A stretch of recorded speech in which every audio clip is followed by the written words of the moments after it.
Hello guys, this is Dark Fox Sage 2 and we are back with our new fanfic, which is What If Naruto Was Raised to Restore a Fallen Clan with Haku Part 1. And if you enjoy this fanfic, then please press the like button and please subscribe to the channel. It motivates me to upload more fanfic like these for you all. Now let's start the fanfiction. The ninja of Konohagakure no Sato were rumored to be the strongest of all the hidden villages. They had been the first to establish a hidden village, and had continually emerged as the victors in all the wars they had participated in. However, the strength of all the mightiest mortals in the world were nothing compared to a demon, especially the strongest of the Biju, the infamous tailed beasts, the Kyuubi no Yoko. However, the brave ninja of Konoha raged against the demon fox with all their might. The surrounding area had been leveled of any sign of natural life, aside from those ninja who still stood. Lifeless bodies littered the once great forest's floor, a majority not even whole, having been clawed, stomped on or crushed by the giant fox. The most gruesome sights were the mangled bodies of those the Kyuubi decided to dine upon. Hold it back. We need to hold it, until Yondaime-sama arrives. The frantic cry of an Anbu called, clearly wounded, as he prepared to release a spray of flames at the beast. A Konoha Junin panted as he let the chakra in his attack dissipate. We cannot let it reach Konoha. If that happens, we are all doomed. Several more minutes passed, as the Kyuubi took to ravaging on more of the shinobi. The injured Anbu was swept up in one of its massive 9 tails, before being thrown into the beast's open mouth. A resounding boom filled the area as a dark shadow flew overhead, before landing directly across from the Kyuubi. The moonlight passed over the shadow, revealing a toad of giant proportions and a blonde-haired shinobi standing atop it. The ninja wasted no time, his hands moving into the necessary hand seals for his final technique. A low rumbling came from the Kyuubi, somewhat reminiscent of a chuckle, before it raised its paw and slashed at the toad, cutting across its left eye. The ninja finished his hand seals, and looked down as tears slid down his face. Sumimasen, Naruto-kun.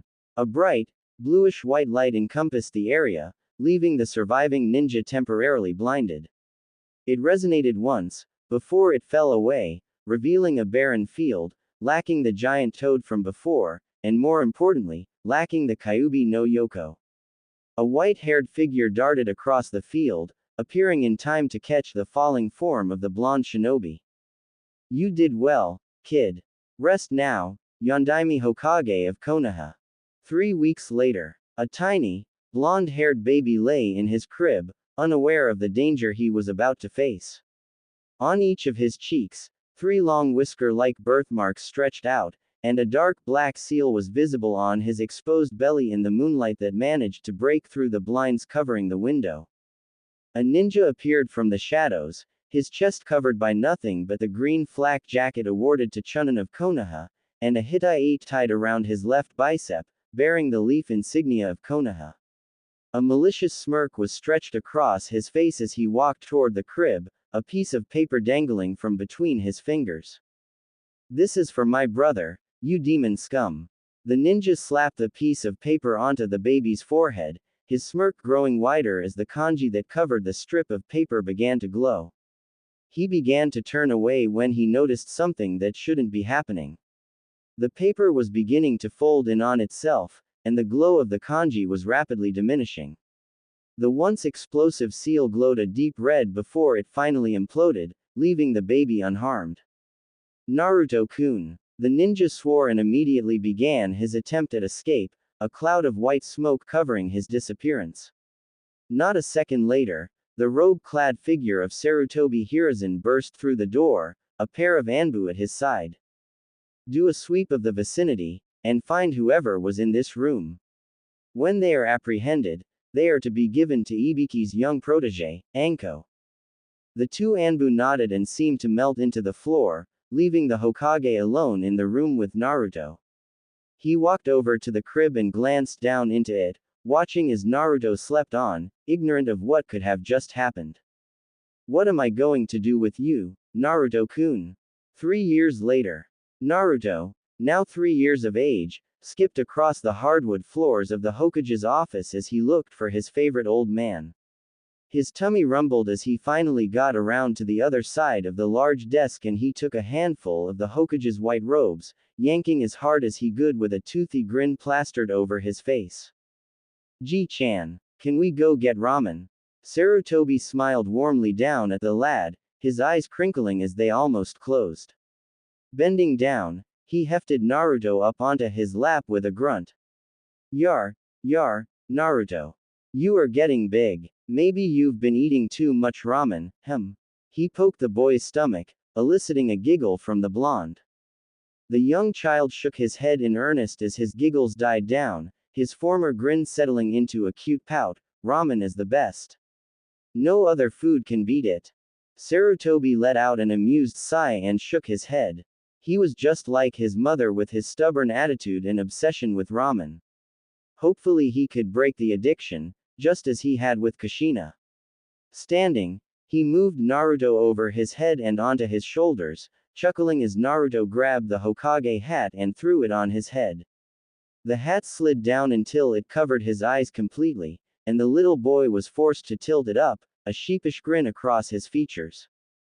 With a minor amount of concentration, Sarutobi shunted out of the office, Naruto letting out a cry of joy at the incredible speed. The duo appeared in the street just outside of the famous Ichiraku ramen bar, and Sarutobi smiled to Tyuki as he entered. Okay Naruto, miso again. The little boy bopped his head up and down, causing the hat to flop around wildly before covering his eyes again. Tyuki laughed loudly, before turning to his pots and preparing the ramen. Sarutobi sat down, and moved Naruto onto a stool of his own, before he started to contemplate if he received his missive. Unknown location. In the dank, half-lit room, two shadowy figures could be made out in the flickering light produced by the torches. Water could be heard dripping somewhere nearby, and if one were to breathe through their nose, they would be hit with the foul scent of a sewer. You have your orders. Kill the demon bearer the first chance you have. Now go. Hi, Danzo-sama. With that, the second of the two figures disappeared in naught but a flicker of light, leaving the first alone. The fires raged for a moment, revealed the disfigured form of Danzo, the leader of Root and the Hokage's #1 nemesis. Soon, Sarutobi would be too busy grieving to be the Hokage. Danzo would call a vote of no confidence, and then, he would be the Hokage. Sarutobi Manor. Naruto sat atop his bed, a scroll-on chakra unraveled across his lap. It had been a surprise to everyone when Naruto, a 3-year-old child, began to read and even understand the scrolls in the manor's library. He was without a doubt a genius. Sarutobi had left Naruto in the manor, going back to finish off his last stack of paperwork for the day. Unknown to him, he had left Naruto in a most dangerous situation. A figure warped out of the shadows of the corner of Naruto's room before dashing forward, kunai glistening in the fading rays of sunlight. Just as the black-clad shinobi reached his target, he frowned as he lunged forward, not realizing where the feeling of unease was coming from until his kunai passed through the boy in front of him. Genjutsu. The shinobi turned slightly, only to see a pissed of Hokage standing in the doorway, his left hand held in a half-ram seal while his right was resting on Naruto's shoulder. The smirk that crossed the old man's face made the shinobi shiver, and in seconds he was bound and shipped off to Ibiki. The screams would only be remembered in the Anbu torture and interrogation department for many nights to come. Got to love silencing seals. Hokage's office. Sarutobi pinched the bridge of his nose, taking a long draw on his pipe before letting loose a billow of smoke. Smoking always helped him to relax. Naruto, what am I going to do with you? Well, there's always the option of sending him with me. Sarutobi grinned as he recognized the voice. I see you got my message. It's been a while, Takezo Kenji. He turned slowly to see the visage of a tall, middle-aged brunette with a lopsided grin splayed across his tan face, sitting in the windowsill. Indeed it has, old man. Kenji dropped from the windowsill, landing in a half crouch before standing to his full 6 feet 2 inches. So, where is he? Sarutobi nodded and turned in his chair once more. Naruto-kun, there is someone here I would like you to meet. He is an old friend of mine. Naruto nodded before he hopped off his chair, leaving his scroll-on chakra behind, and shuffled his way over to the two men. He glanced towards the first one, who was leaning against the windowsill, and frowned when he didn't recognize the man. Naruto knew most of the Anbu that came into the Hokage's office regularly, so this guy wasn't part of Anbu. Craning his neck, he looked across towards the Hokage. Hiruzen chuckled at the look on his ward's face. This, Naruto, is Takezo Kenji, one of the finest ninja to come out of Konoha. He used to be teammates with the Yondaime. He will be your new sensei for a while. Naruto turned around again, and Kenji grinned down at the little blonde.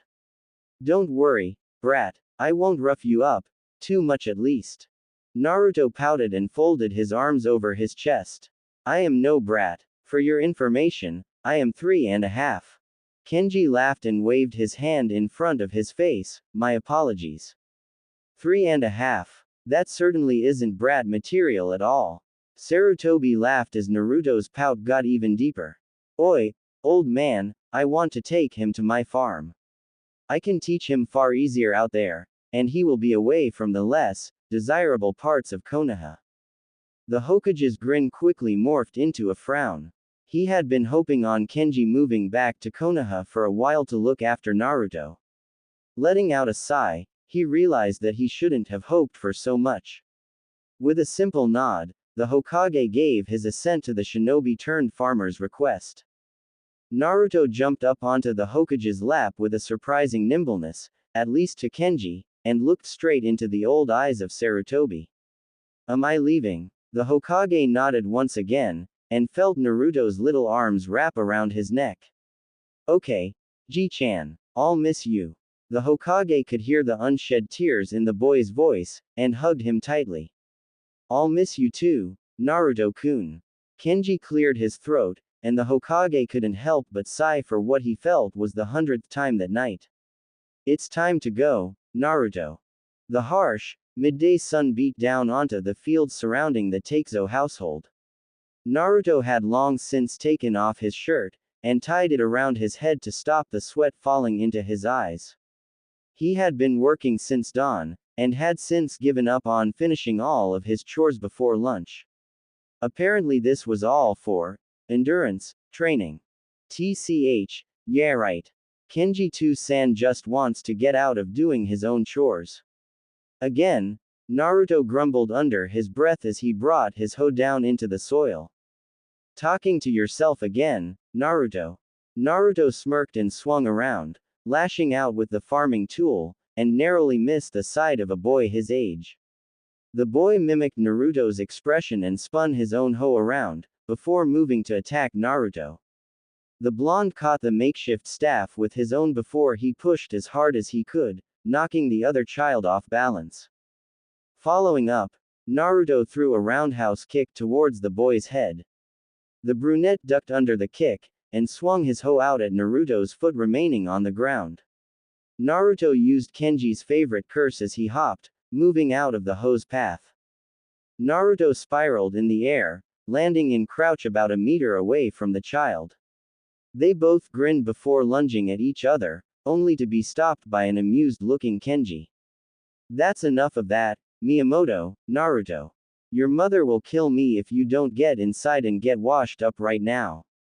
Lunch is about to be served. Naruto grinned and nodded to Kenji, whilst Miyamoto merely smiled. He wasn't as big on stuffing himself, till he exploded like Naruto was. Kenji's face had a faraway look for a moment before he focused in on his son and his ward. Tell you what, after lunch, we can put together a training regime. You will both start your ninja training tomorrow. Naruto whooped for joy. He had been living with the Takezo family for 3 years, and only 6 months ago had he been deemed old enough to start the physical work on the farm. Now, he was finally going to begin his training. With his current knowledge of chakra, and the fact he had developed a photographic memory, the 6.5-year-old was already at an advantage over his brother, Miyamoto. The boys took off at a sprint, racing towards the house. Miyamoto pulled ahead for a second before Naruto's animal-like agility kicked in and the blonde jumped onto the brunette's back, using it as a springboard to win the race. Kenji followed at a more sedate pace, laughing all the way. Kenji leant against a support beam in the barn, his arms folded across his chest while his two new students sat on hay bales in front of him. Right, well then, let me begin by saying from this point on, whenever we are training, I am not your father. I am your sensei, and I will push you to and beyond your limits. Receiving nods from both boys, he continued. Now, what I am going to teach you will encompass several aspects of the old ninja Juhake. These, before the times of chakra, were essential to the life of a ninja. However, with the discovery of chakra, and with it ninjutsu and genjutsu, it has become mostly obsolete. My family has long practiced certain aspects of the Juhake, and so will you. The first, and most important, is spiritual refinement. This translates to honing your chakra control, and developing your chakra reserves. This is vital to your career as a shinobi. Next up is taijutsu, the art of physical combat. This encompasses both martial arts and minor weapons.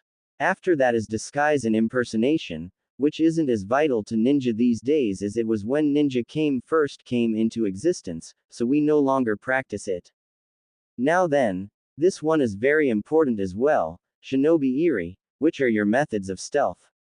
This is a fundamental aspect of being a shinobi. We hide in the shadows, and strike when the opportune moment arrives. However, this is more focused on the generic ninja, the background workers, as the elite of each village are to be seen, and are what attracts clients to a village. Following is tactics, which you better learn and learn well if you want to survive, along with tenman, which is geographical knowledge, or meteorology. There are many other aspects, which you will likely focus on later, depending on what career path you follow. Now then, let's start with chakra control training. A year and 6 months pass. Naruto grunted as he felt the strain on his upper arms, before he was forced to lower his face to the barn floor by the foot on his back. The pressure was relieved and Naruto pushed up, before being pushing back down again. Sweat trickled down his face, pooling on the tip of his nose before it fell to the ground. 148, 149, 150. Good work. Now, 50 vertical push-ups and then 20 sets of high kicks, go.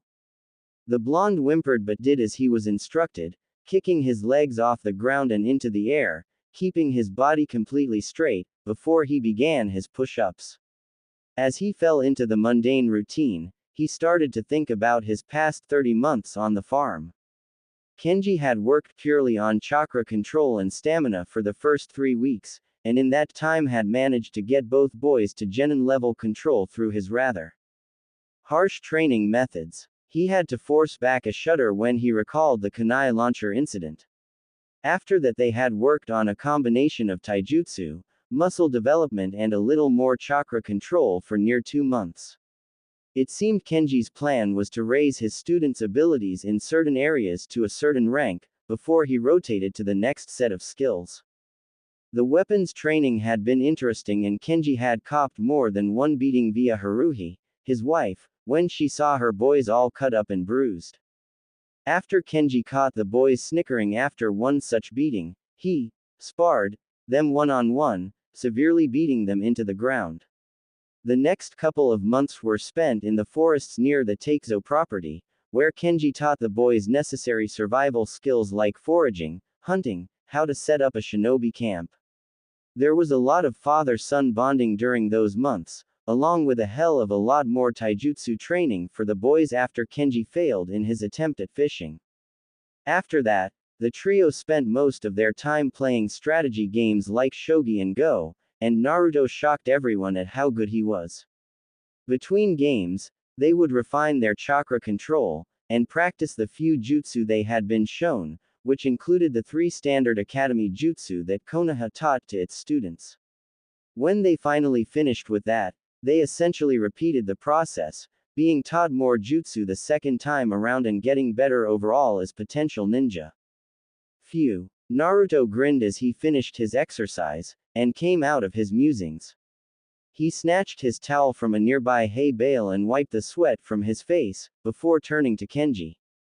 Naruto, you know that Miyamoto left a month ago to train with some old friends of mine. I think it's about time you decided on which weapon you are going to use. You know our family traditions. Naruto groaned and scratched the back of his neck. Damn right he knew Miyamoto had left. It left Naruto alone with Kenji's occasionally psychotic training methods. His brunette brother in all but blood had left with a bunch of traveling warrior monks on pilgrimage that Kenji had befriended several years ago. Miyamoto had been enthralled by their display of skill with their staves and immediately decided to use that as his weapon. The blonde 9-year-old walked out into the midday sun, enjoying the heat it brought to his naked chest. I'll use a sword, old man. Kenji nodded. Good to know someone will be carrying on the legacy. Huh. Kenji led Naruto into a dark room situated underneath the main house, lit by only a few torches and candles. Off to the left side was a desk with scrolls piled onto it, some had fallen off onto the floor next to it. To the right was a set of what looked like a cross between samurai armor and old-style shinobi gear. However, what really caught Naruto's attention was the redwood stand in the center of the room. Sitting atop it was a katana.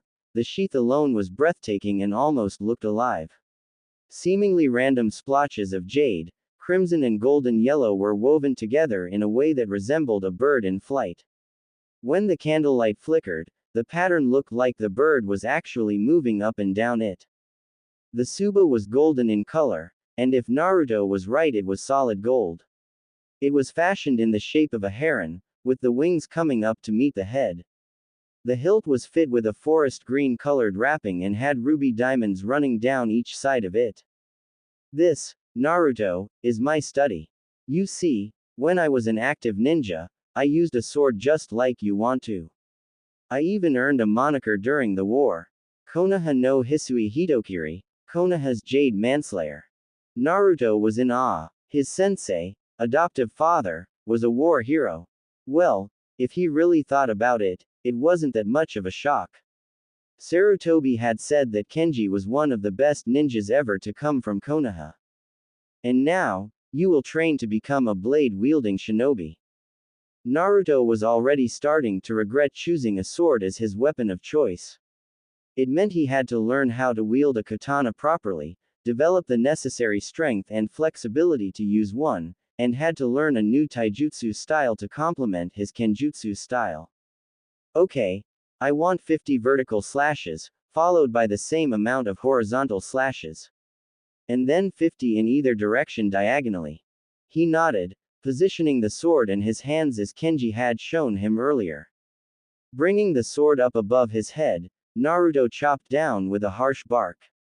Moving the sword back into position, he repeated the process.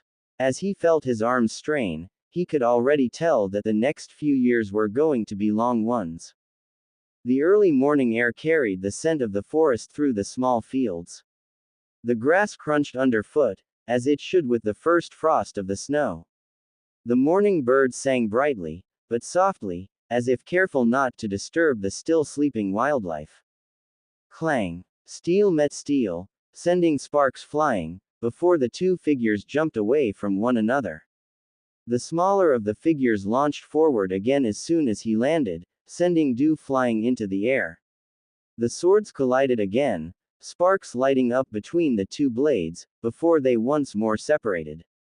The first figure, the short one, had blonde hair that was normally spiky, but without something to support it, it had fallen slightly to cover his forehead and eyes in the current atmosphere.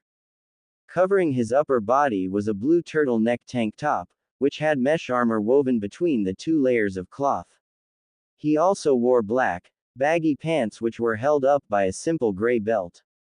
Strapped over his shoulder was a simple katana sheath, which normally housed the sword that was currently in his hands. The second figure had brown hair that fell messily around his face and down to his neck.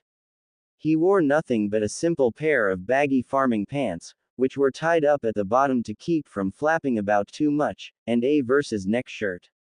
Resting in his right hand was a beautiful katana, the blade shining in the morning sunlight, and in his left he held its sheath, the forest green with a heron-like creature woven into it. The blonde exhaled, watching as his smoke-like breath became visible in the cool air. Kenji-sensei, when were you leaving again? Kenji spun his katana a few times before sliding the blade into its sheath. A few hours at most. I need to check on Miyamoto's progress. Why? Naruto sighed and swung his katana to the side with a grunt, sending the dew that had gathered on it flying.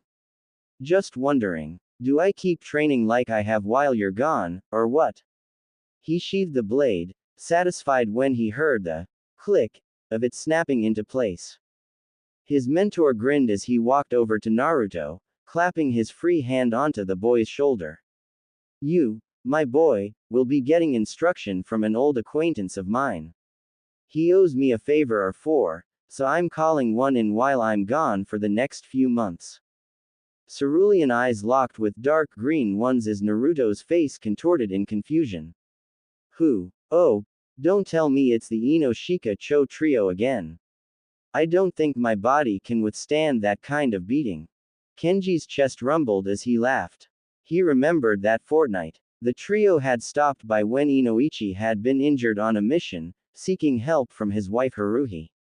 Whilst they waited for the blonde man to completely heal, Shikaku and Choza had saw fit to give Naruto some extra training. He had never seen the little boy run so fast in his life. Then again, even Kenji was afraid of Choza's Nikuden Sensha. No, it won't be those three. This guy is a former Kurigakure shinobi, and one hell of a swordsman. However, he won't get here for another day or so. During that time, I want you to work on this jutsu. I know you still have problems with the normal bunshin, even though your control has gotten better. Kenji reached into his pocket and pulled out a thick scroll. Throwing it over to his student, he smiled when he saw Naruto's eyes light up. Kage Bunshin was a Konoha technique, and most likely one of the most versatile of the Bunshin line of ninjutsu. Naruto waited for Kenji to leave the clearing before he immediately snapped open the scroll and began to read. Similar to the standard Bunshin jutsu, Kage Bunshin creates copies of the user. However, these copies are not mere illusions, they are physical clones that can interact with the world. The user's chakra is evenly distributed amongst all the clones, giving each clone an equal fraction of the user's overall power. The shadow clones are capable of using jutsu on their own, and can even bleed. However, they will disperse after a few solid hits. The clones are also capable of dispersing themselves. Any experience the clones gain during their existence is transferred to the user once they are dispersed. Any extra chakra the clone has when it disperses is also returned to the original. The hand seals are, officially, Hitsuji, Habi, and a modified Tora seal. You just adjust your hands to form a cross. Honestly, most people just shorten it to the modified Tora. P.S. This jutsu is great for training. P.P.S. Good luck Naruto. Kenji. Naruto grinned widely. He could tell that the first paragraph must have been written by someone like the Sandaime. There was no way Kenji was that good at writing. All the same, his new jutsu was awesome. Tucking the scroll into his pocket, he carefully made the hand seals, checking that the modified Tora was right, before he focused his chakra. To his surprise, a loud bang sounded through the clearing, accompanied by a cloud of white smoke and an identical doppelganger. Naruto leaned forward, the Kage Naruto mimicking his actions. Holding out his hand, the Kage Naruto followed the action and pressed his hand to his master's. When the original felt the actual contact, he grinned and started his little victory dance. To his further amusement, so did his clone. Right, let's test this thing out. Naruto punched the clone in the shoulder, which only knocked it back a bit, before he followed up with a roundhouse kick to the clone's head. The clone dissipated on impact, and Naruto grinned. Repeated the cross-shaped Tora seal, he called up another 3 clones and sent them off into the forest. Play a game of John Kenpan, and then dismiss yourself. Naruto waited while his clones disappeared into the trees. After a few minutes of waiting, he discovered that not only had the clones gone into the woods and he won and lost. Okay, that was confusing, but one had also done a transformation jutsu. Quote. This is going to be so awesome. And so Naruto made what was fast becoming his favorite hand seal. Haruhi was by no means a fussy woman. She was rather laid back, but still made sure her children, including her husband, were always looked after. So when Naruto didn't turn up for lunch or dinner, she started to get worried and went to look for him. The cheerful woman had spent most of her adult life in various small clinics until she had married, and even then she still spent a lot of time in the Konoha hospital, learning some very basic medical ninjutsu and helping where she could. So naturally, she was a skilled healer and had a fair bit of experience when it came to odd wounds. However, when she finally found her adopted son beaten, bruised and cut up, she wasn't exactly sure what to do. It wasn't the fact he had wounds, he got them all the time when he was training, but it was the fact that they were healing at such a rapid rate. Normally, bruises like that would take at least a day or 2 to heal, but what few she could see were disappearing before her eyes, and the cuts that littered his arms, hand and face were already healing. Not scabbing over like a normal wound, but the skin looked to be regrowing itself in perfect form. The last time she had come across healing of a similar rate was a young woman with an incredible Kekai Genkai that accelerated the healing process. Naruto groaned, and Haruhi's brown eyes shifted from the cuts and bruises on the blonde's arm to his face, where his eyelids were flickering. Naruto-kun, wake up. Yar. Naruto yawned widely, and Haruhi couldn't help but be drawn to the fang-like canine teeth that Naruto had. Honestly, when he was younger he looked a lot like a vampire because those teeth grew so quickly. Naruto blinked a few times to get the sleep out of his eyes before he really took notice of the black-haired woman standing over him. Haruhi-ka-chan, what time is it? The woman sighed and pulled Naruto up by the shoulders. Time for you to go and get cleaned up for dinner, young man. Naruto grinned sheepishly and rubbed the back of his neck. Hi. The blonde took off towards the house, rolling his shoulders as he went and grinned when a satisfying pop resounded through the clearing. Haruhi, however, was frowning in thought. She really needed to talk to Kenji. The moment Naruto finished dinner, which helped to restore his dwindling chakra reserves from the day's training, he had gone back to his clearing in the forest. Quickly formed the cross-shaped Tora hand seal, Naruto summoned up a group of 50 clones. Yosh, I want 15 of you to go back to the house and read the scrolls in my room and the ones that Kenji-sensei prepared in advance. Okay. I want the next 15 to work on chakra control, tree walking. I want the next 10 to go and work on that Shunshin Jutsu I read about yesterday, and the last 10 will work on mastering that futon, Daitapa that sensei taught me a month ago. Go. The clones immediately split, kicking up a great deal of wind and leaves. Naruto grinned and made the cross-shaped hand seal again, but this time poured at least half of what chakra he had left into a single clone. You and I are sparring on the lake. Naruto and his doppelganger started towards the lake at full speed, each drawing their katana as they moved. Naruto's foot touched down onto the lake's surface, and he subconsciously started to pass chakra through his feet to keep atop the water. Spinning on the ball of his foot, Naruto immediately launched into a swift assault on his clone. Time after time, the clone blocked all of Naruto's attack with its own sword, before launching into a counter-offensive. Naruto swore and slipped under the first swing, a wide cut that probably had enough power to cleave a man's head from his shoulders, and slammed his foot into the clone's solar plexus. Naruto grinned when he saw the clone double over and spit up bile whilst he hovered in the air from the force of the blow. Naruto loved these clones. They were far more resilient than the ones he normally created and much better for sparring with. Pivoting, Naruto swung his other foot into a makeshift roundhouse kick and kicked the clone in the skull, sending it flying off towards the bank. Naruto sucked in a deep breath, taking in the smells of the night. It was probably past midnight by now, but Naruto enjoyed this time of day more than any, especially in the early times of winter. The sounds of the nocturnal critters running about in the woods, the earthly scent that the wind carried from the forest surrounding the farm, the feeling of the soft breeze running over him as if in an attempt to keep him company. He loved all of it. His eyes were half-lidded at the moment, his relaxed state allowing him to take in his surroundings without his danger instincts running them. He saw a flash of white hop through his clearing, and smiled when he recognized it was a rabbit.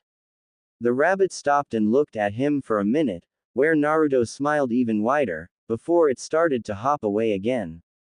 Before the rabbit could reach the edge of the clearing, a bluish blur shot across and snatched up the snow-white critter.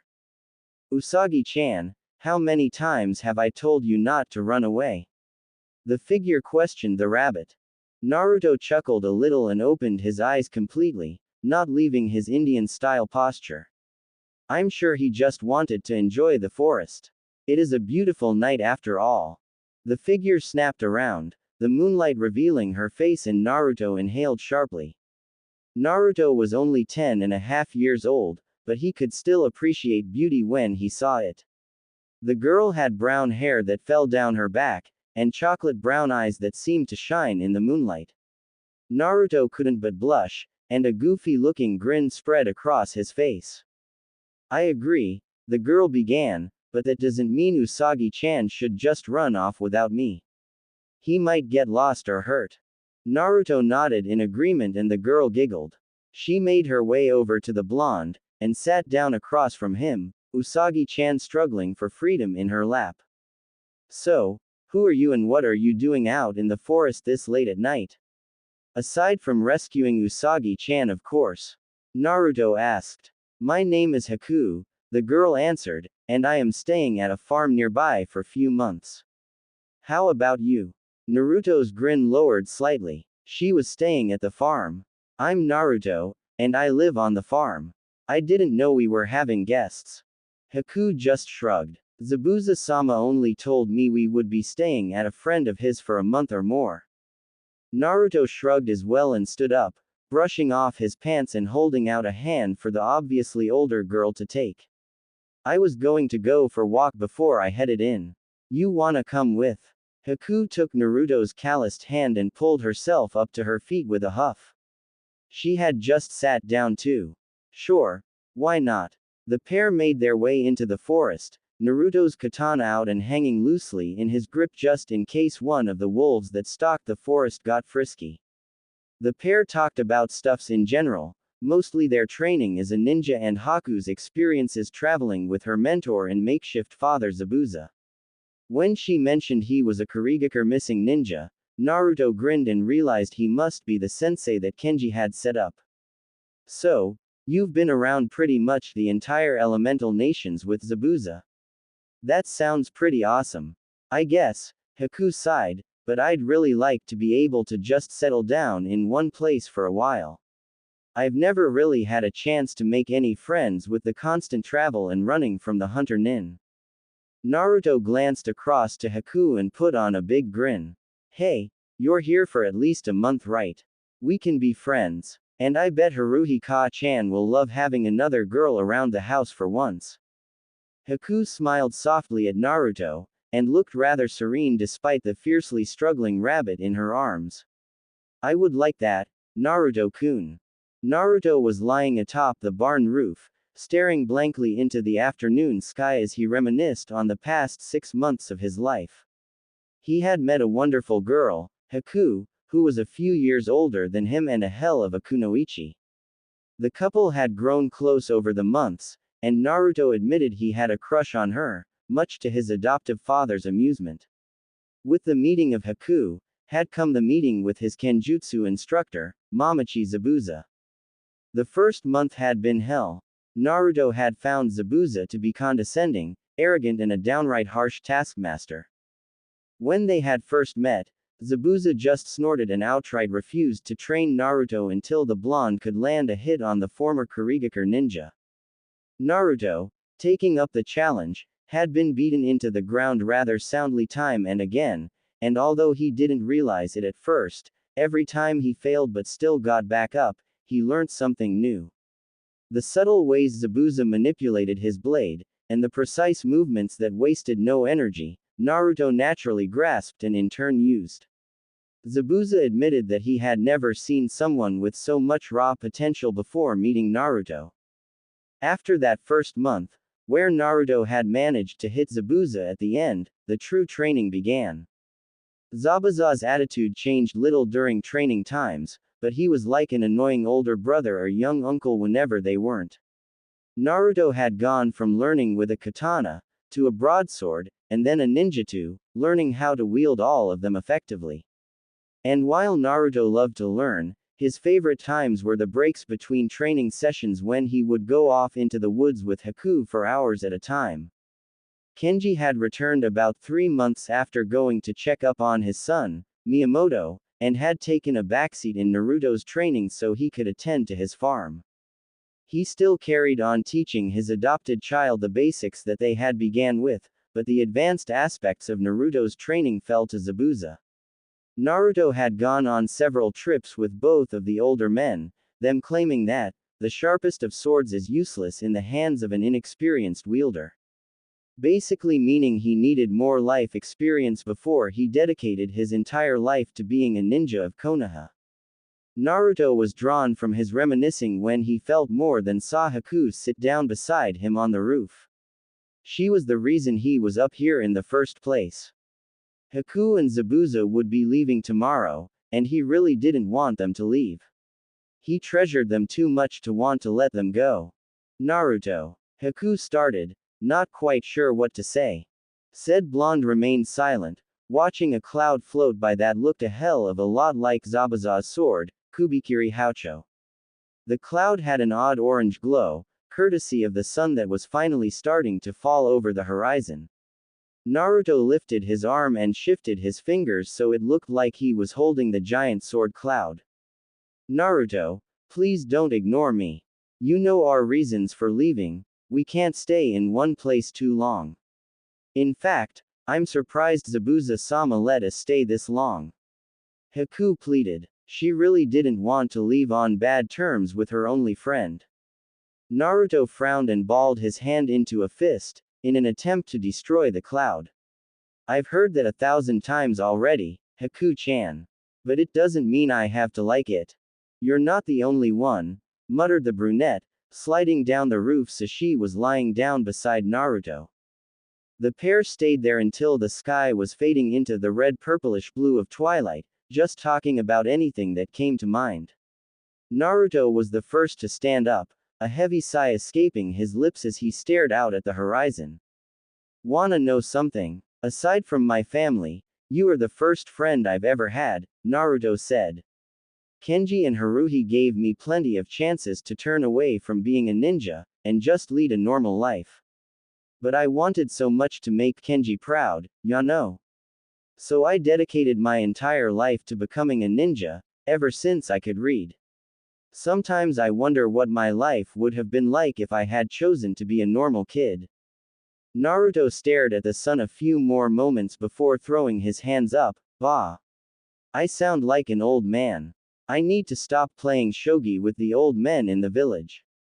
Naruto grinned at Haku and helped her up. Ya know I'm going to miss having you here. Haku smiled sadly before her arms snaked around Naruto's neck and she nuzzled into his shoulder. I'm going to miss you too, Naruto-kun. But we'll see each other again, I know that much. He couldn't help but sigh again. He wasn't so sure. She would be traveling again with Zabuza soon, and Naruto would be leaving for Konoha sometime next year before his birthday. Sucking in a deep breath, Naruto noted the scent in her hair, some kind of lily. He was so distracted that he barely noticed the way the final rays of the sun formed around the pair, almost like a red string around them. Kenji watched his adopted son from the kitchen window as he went through his morning chores by himself. Normally the child would make a few of his shadow clones to help him, but this morning something was definitely hampering the young blonde's normally cheerful demeanor. The 38-year-old man ran long, calloused fingers through his shaggy brown hair. His fatherhood instincts seemed to be severely lacking, because he had no idea how to help Naruto. He had realized long ago that Naruto had a crush on Haku, and knew that when she left it would hurt him, but he also knew there was no way to avoid it. For many, the life of a ninja was a lonely one. It was filled with courage, daring and honor, but it left the shinobi friendless in most cases, aside from their family and team. Turning his gaze back to the hallway, he pictured the image of his wife, Haruhi, sound asleep in their bed. He was one of the lucky ones that managed to quit the life before it ruined his chance at love. Shaking the image from his mind, he started towards the door when he caught sight of the calendar. Today was October the 1st. In 9 days, Naruto would turn 11 and he would finally learn about the Kyuubi. He let his fingers trail along the rail as he took the few steps down the porch and looked across to Naruto, currently tending to the pigs. Oi, Naruto, come on, it's time for breakfast. Naruto watched from the top of the barn as Zabuza and Haku started on their way to their next destination, which would be God knows where. He rubbed softly at his watery eyes before turning away and jumping off the roof, landing in a crouch. He hadn't seen his brother in a long time, and now his only other friend was leaving as well. It was going to be back to the same boring old routine now.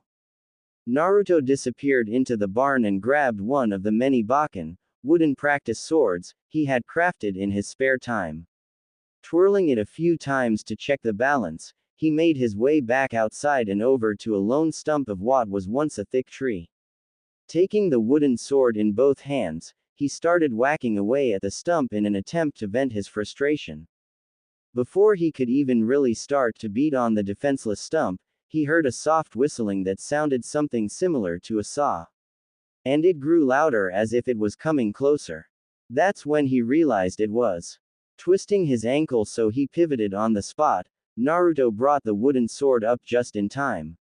A pair of sharp thwacks sounded, and Naruto stared at the 2 shuriken that had been deeply embedded in his bakken.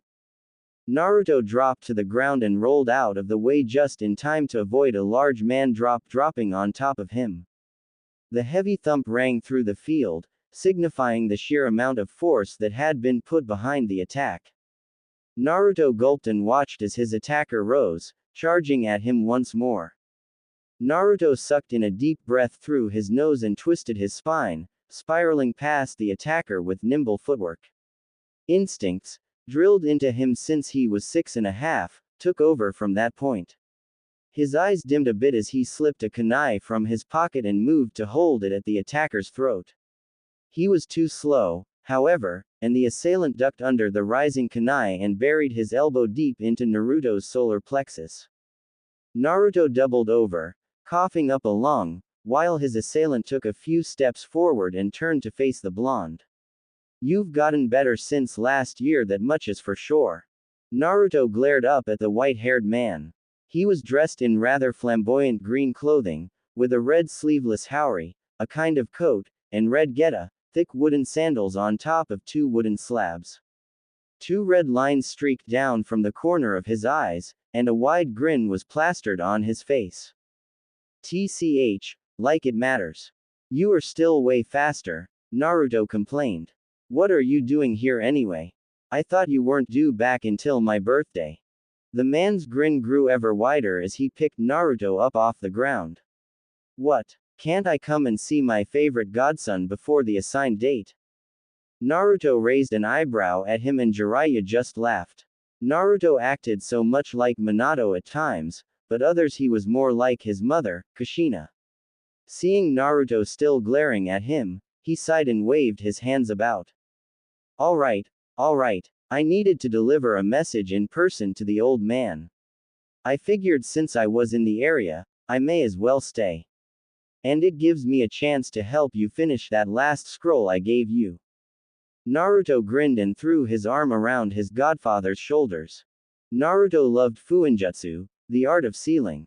It was one of the few arts that used chakra but wasn't only used by ninja. His father, the Yondaime, was a true master of fuinjutsu.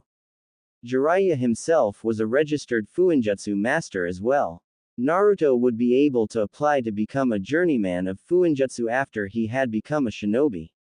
If he registered beforehand, he would have to go through a long and rather taxing process to have his journeyman rank transferred to his shinobi ID as well. Naruto spent the rest of the week and a half until his birthday training with Jiraiya. Haruhi had pretty much forbidden the man to take Naruto as his apprentice until Naruto was old enough to decide for himself. Main reason, she didn't want her youngest boy to become a pervert like all the other men in the world. Although, she also wanted Naruto to be able to choose what he learned, and with Jiraiya he would be constantly traveling. Naruto grinned at the feast that had been laid out before him. Miyamoto, who had returned a few days ago, sat to his left while Kenji sat on his right. Jiraiya and Haruhi both sat towards the far end of the table, and watched as Naruto grinned and grabbed the first piece of food. Itadakimasu. Naruto proceeded to have one of the best meals of his life. The food was great, the company was even better, and the conversation was surprisingly good. Soon after the meal had been torn about by the four boys, Haruhi smiled softly and ushered the group into the small living room. Naruto was seated in Kenji's rather plush armchair, and the rest presented their presents to him. The first two gifts were presented by Haruhi. The first was a promise to go to one of the larger cities in a few days and buy Naruto a new wardrobe and stock up on his supply of weapons. The second was a custom-made first aid kit, which Haku had prepared a few days before she had left. Naruto accepted the kit with a soft smile and placed it on his lap. The next gift was given to him by Kenji. The first part was a strangely shaped kunai, which had some kind of seal on the handle. Jiraiya gasped at the sight of it. Apparently it was one of his father's special kunai which he used in conjunction with his famed technique, the Hiraishin. The second gift was a straight short sword. This style of sword was one of Naruto's favorites, but he never had an actual one before. With a grin, he hugged his adoptive father. The third was from Jiraiya, an old-looking book that he explained was the first one he had ever written. It hadn't sold all that well, so he went on to writing smut instead. He also received a new sealing kit, a set of scrolls that all had inbuilt inkwells and could hold a brush. The final gift was from Miyamoto, a black necklace from which hung a strange stone. It was long, about the length of his pinky, and was almost pitch black in color. There were flecks of strange white through the black, but what had Naruto entranced was the stone itself. The back was rough, and in some parts a bit jagged, as if it had broken off from something. The front, in contrast, was completely smooth with a single scar running across it. The white flecks seemed to be prominent in the groove, giving it a strange almost glowing quality against the black stone. Naruto immediately hung it around his neck and grinned at Miyamoto. It was surprisingly heavy given its size, but nothing Naruto couldn't put up with. With the gifts given, everyone wished Naruto a happy birthday and went off to do their own thing. Naruto stared at his new necklace a little while longer before shaking his head. Kenji still wanted to talk to him about something. Putting his presents aside, Naruto strode from the living room and down the hall.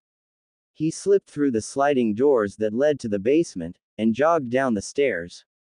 The further down he went, the darker it got until there was no light but the slight flickering of a flame. Naruto looked around at his adopted father's study and grinned with glee. This was his second favorite room on the entire farm, the first being his and Miyamoto's. Naruto ran his hand over the sheath of the beautiful sword that sat atop the red pillar in the middle of the room before moving over to Kenji's desk. The older man wasn't down yet, so Naruto took this chance to see what Kenji actually did down here. Shuffling through the papers, he noticed a few letters from people he didn't know, a few more from people he did, and blueprints for the irrigation system Kenji had set up. Naruto moved them aside and found a letter written in handwriting he didn't recognize, but the name at the bottom he most certainly did. Namikaze Minato. Naruto took the letter and started to read it. Kenji, my friend. I haven't seen you in some time. I hope both Haruhi and young Miyamoto are in good health.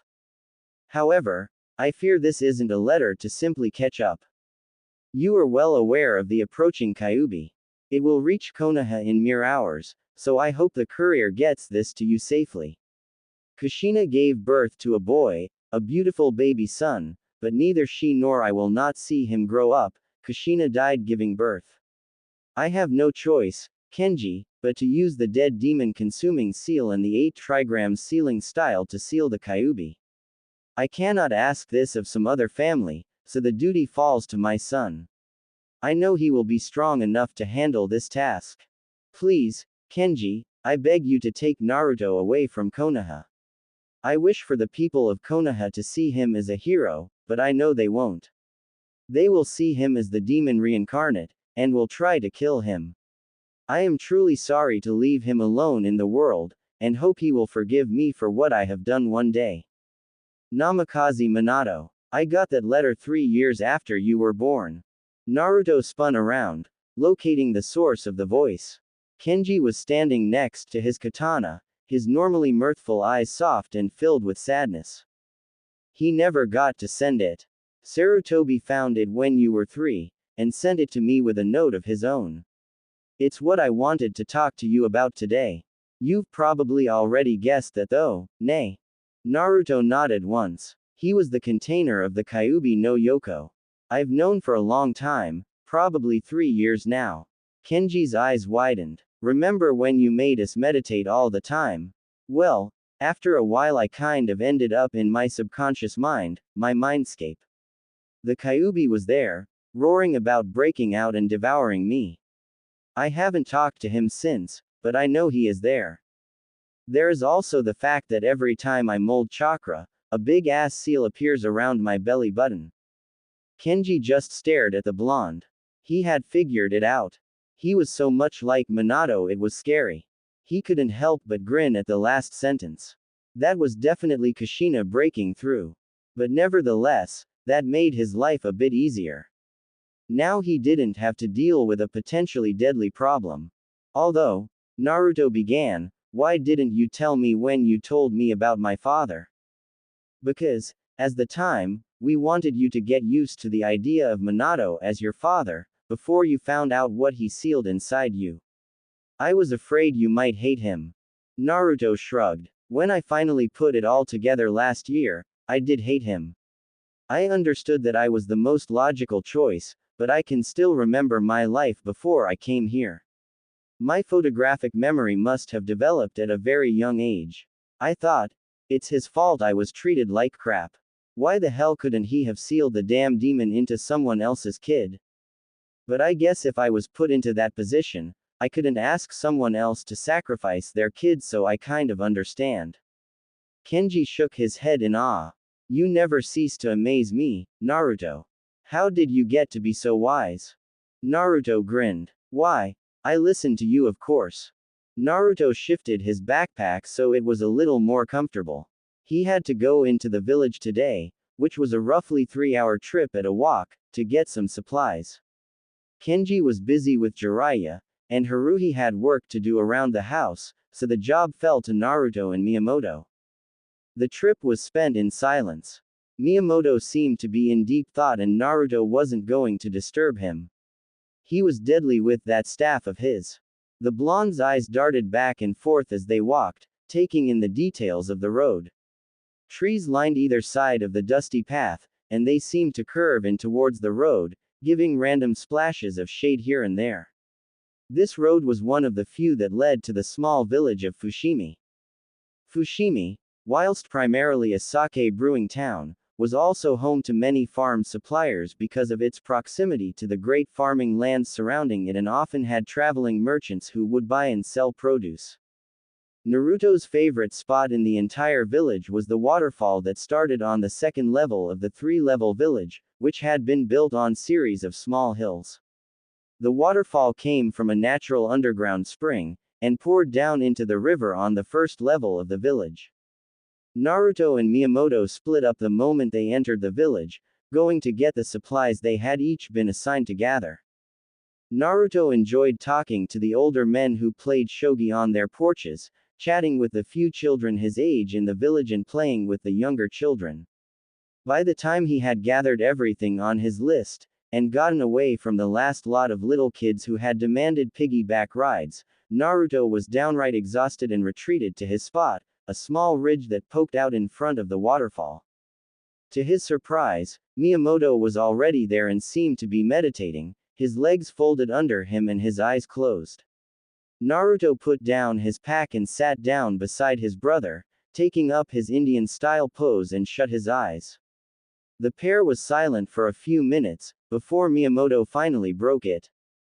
Naruto, I'm not really sure how to say this, but I'll try to be as straightforward as I can, he began without opening his eyes. I won't be joining you in Konoha next year. Naruto's eyes snapped open and he turned to face his brunette brother. What? Miyamoto sighed. I won't be becoming a ninja. I know how much being a ninja means to you, and I don't mean to disappoint you, but I want to live with the monks. They taught me so much, when they took me on their pilgrimage. Now just how to fight with a staff, but that all life is precious. A ninja will always be forced to take a human life sometime in their career, and I agree with the monks. No matter their sins, the worst evildoers can always be brought back to the light. And when they can't, it is not the sinners who are at fault, but we who failed to bring them back. That is the way of the monks, and I have come to believe that myself. I will join them when you leave for Konoha, and most likely spend the rest of my life serving them. I truly am sorry if you believe I am abandoning you, Naruto, but this is the path I have chosen for myself. Naruto stared wide-eyed at Miyamoto. First Haku, now him. His own brother was leaving him. How could Naruto forgive him, when he was going to be left alone in Konoha, to deal with the hatred alone? I can't let those thoughts fill my mind.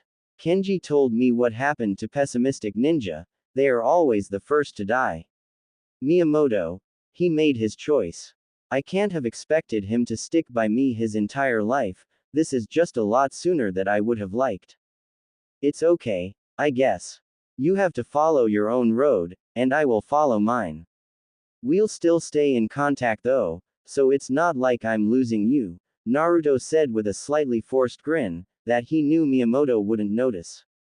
Naruto had always been a good liar, for as long as he could remember. The only people who had ever caught it so far were Haruhi and Haku. Miyamoto nodded and sighed with relief. I was afraid you'd try to rend my head from my shoulders. I'm glad you understand, Naruto. I think it's about time we started heading back though. With a nod of agreement, the brothers stood up and took their packs, making their way out of the village. Miyamoto carried on whilst Naruto slowed his pace a little, staring up at the afternoon sky. A soft smile spread across his face. Here I come, Konoha. Let's hope you are prepared for me, nay. The Great Highway, one of the largest roads in the entire Land of Fire, ran from the capital, Tanzakugai, where the daimyo resided, winding around mountains and over rivers, linking with Konohagakure along the way, and all the way to Port City. The soil had compacted in on itself over the years of use, and become that dark yellowish brown that signified a well-worn road. Folk from town and country alike used the road, walking, running or limping to where they needed to go, men, women and children from all aspects of life. Almost all the traffic on the road traveled by foot, few people could afford the high price of horses, and only merchants used carts, as the farmers carried their produce in thick woven baskets they carried on their backs. The wealthy or the noble were carted around in palanquins, which were rather ornate boxes that were carried on suspension poles by 2 or 4 men. A group of merchants had stopped along the highway to discuss prices, and their wares were effectively blocking the road. A shadow appeared in the middle of the orange autumn sun, before spiraling and falling back down to earth in front of the merchant blockade. The figure stood tall and frowned at the merchants, who chuckled nervously and hurriedly moved their carts to one side of the road. If one was to ask why the merchants acted so quickly, the most likely answer would be because of his appearance. He had golden blonde, spiky hair that stopped just as his neck met his shoulders, which fell down his forehead just above his eyes. His blue eyes were mirthful, and a set of 3 whisker-like marks ran across each of his cheeks. The boy, who could be no older than 13, was clad in a pair of dark navy blue cargo pants covered in pockets, which were taped around his ankles and ran into a pair of black ninja sandals. On the outside of each thigh, he carried a weapon pouch, and a pair of ninja supply pouches sat on each of his hips. His top was a faded gray color, whilst the outside of the sleeves were the same navy blue as his pants. Underneath was a mesh shirt, which was revealed at the neck of his shirt and where his sleeves ended, before his forearm guards began. The forearm guards themselves were 3 metal plates, which were designed to move as his arm did, atop a sleeve of mesh. He has gloves that ended at the first knuckle, with a metal plate across the top. Hanging from his neck was a black necklace, which held a lac stone with a single white scar running across its face. Strapped to his back, held up by a sky blue sash that crossed his front, was a black sheath. Home to the ninjutsu currently resting in it. The ninjutsu's handle was wrapped in black cotton, revealing the gray rayskin under wrap, and a golden talisman-like object in the middle of the handle, which upon closer inspection was designed to look like a whirlpool. Its tsuba, the hand guard, was made of copper and had been intricately designed with turbulent waves around the edges, as if being moved by a strong wind. Attached to his utility belt, aside from the supply pouches, were a pair of scrolls. Each of them held the same turbulent waves pattern as the ninjutsu along the top and bottom.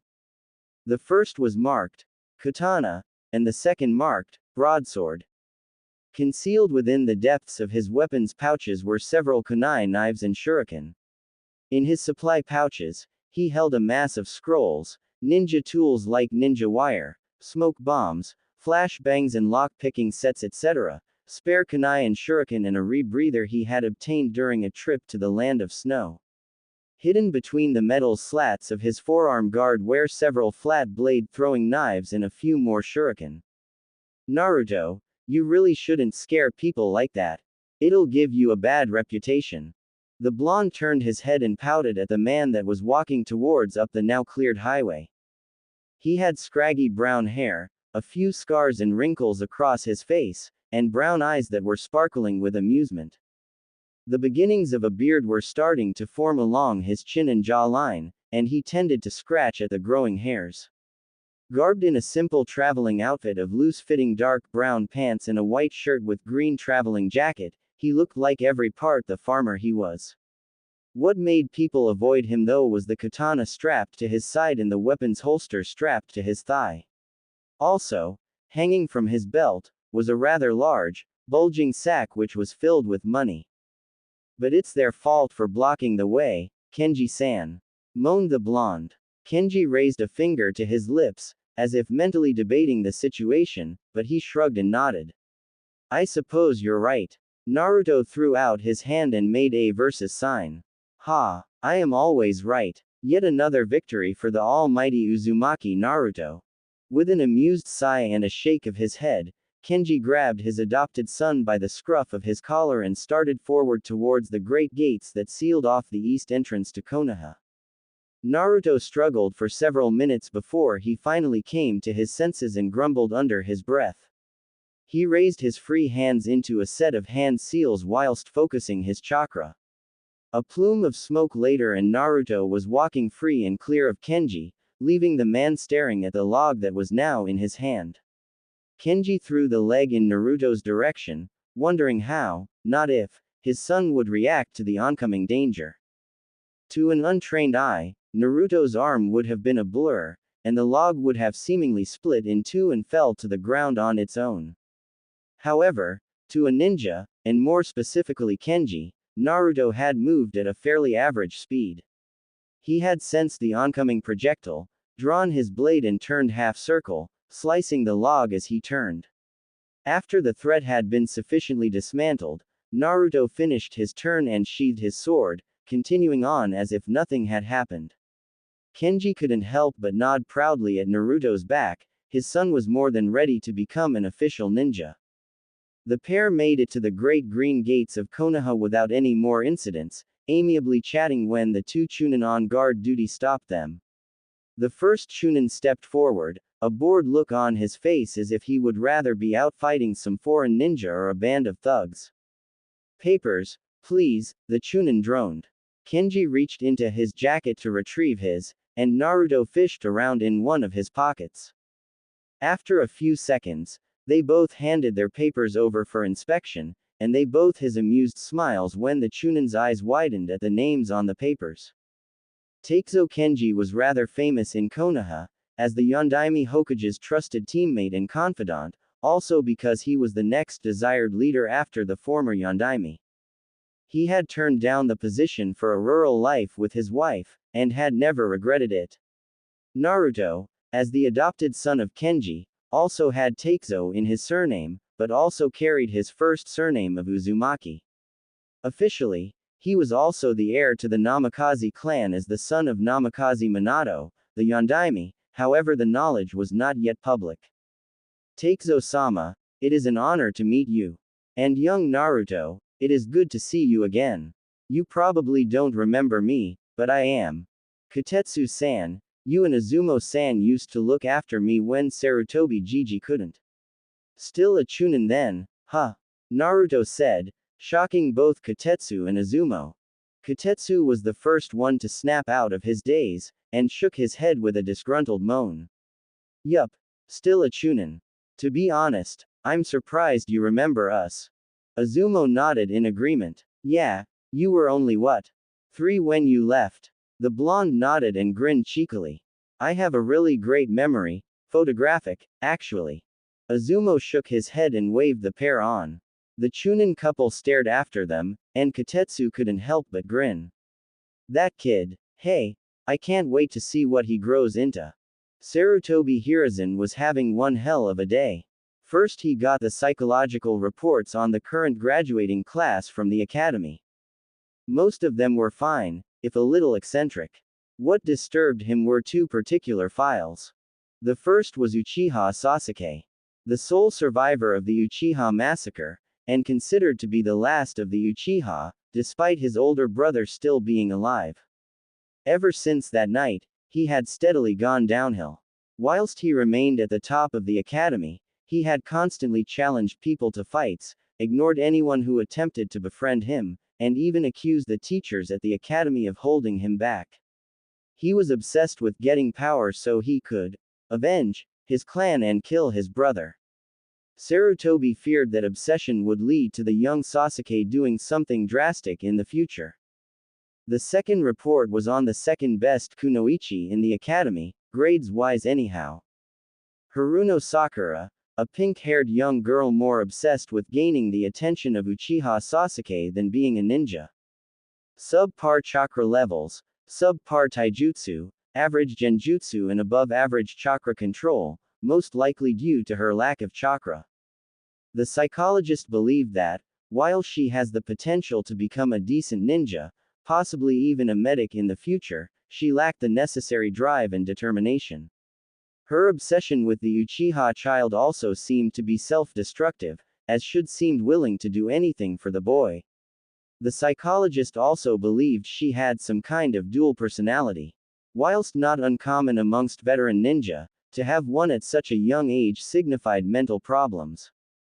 With all of that information, and the assurance from Yumino Iruka, the current teacher, Sarutobi had designed the teams according to usual Konoha standards. And it didn't look great. He would be forced to pair Haruno and Uchiha together in order to balance the teams according to their grades, and some no-name child would be their third member due to his extremely poor grades.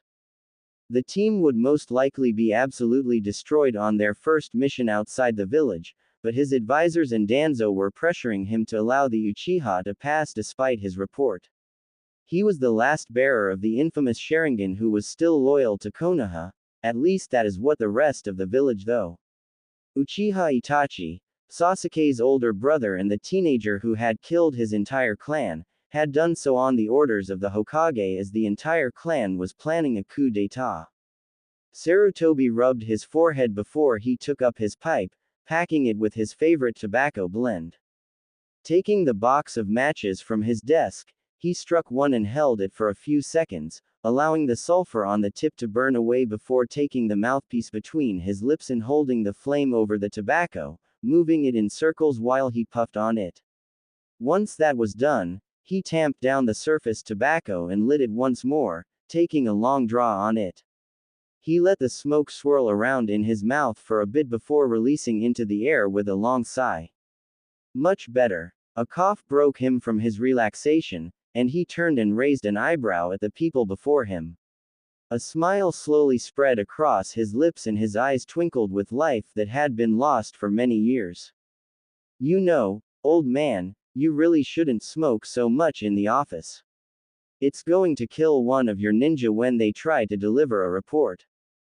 Kenji-kun, you won't deny an old man of his favorite pastime, would you? Sarutobi questioned, his eyebrows rising a little as if he was expecting an answer. Kenji chuckled and a soft laugh echoed from behind him. Sarutobi arched only one eyebrow as he craned his neck to see who was behind Kenji. Naruto stepped around the older man and waved at Sarutobi, a grin on his face and his cerulean eyes sparkling with mischief. You can smoke all you like, I say. Kenji-san does it as well when Haruhi-chan isn't around. Naruto poked his tongue at Kenji, who now looked slightly put out. Hi, Sarutobi Jiji. Sarutobi stared at the boy, taking in his appearance. He was definitely a young ninja, and his attitude was far better than what Sarutobi would have imagined he would have turned out like if he stayed in Konoha. A grandfatherly smile and a, come here, beckon later, Naruto was around the table and giving the old man a hug.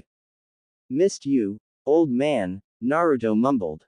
He remembered everything from the time he was 1.5, but his most prominent memory was that of his grandfather.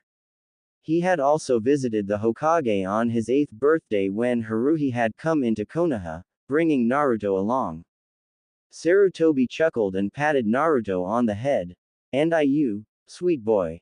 Your father has been sending me letters on your progress and I haven't seen you since you were 8.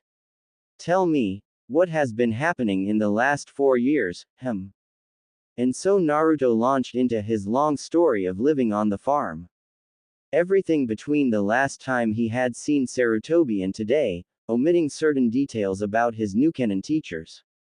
Sarutobi laughed, smiled, and nodded sagely at the correct points, listening with rapture to the boy's tale. Naruto always had a gift for gaining people's attention. A flash of a Naruto wearing a bright orange jumpsuit went through his mind when he thought of Naruto getting attention. Sarutobi fought to stop himself from snorting at the image. As if Naruto would ever be caught in a jumpsuit, let alone an orange one. When the tale finally ended, Sarutobi nodded thoughtfully. Maybe Naruto could help with his current problem. He had a good head on his shoulders, he was able to get through to most people, and if Sarutobi guessed right he could defend himself and others. Yes, Naruto would become the final member of the unbalanced team. But before that, there were still some issues to attend to. If I had known you would be back today, I would have been more prepared. Hold on just a second. The Hokage got up from his seat and walked over to the furthest shelf on the left wall, closest to the window. Moving a few scrolls and books aside, Sarutobi found what he was looking for and made a half-ram seal with his right hand whilst his left hand disappeared into the bookshelf. A soft creak echoed through the office, and the bookshelf started to swing away from the wall, revealing a hidden room. Sarutobi motioned for the pair to come through, and made his way inside.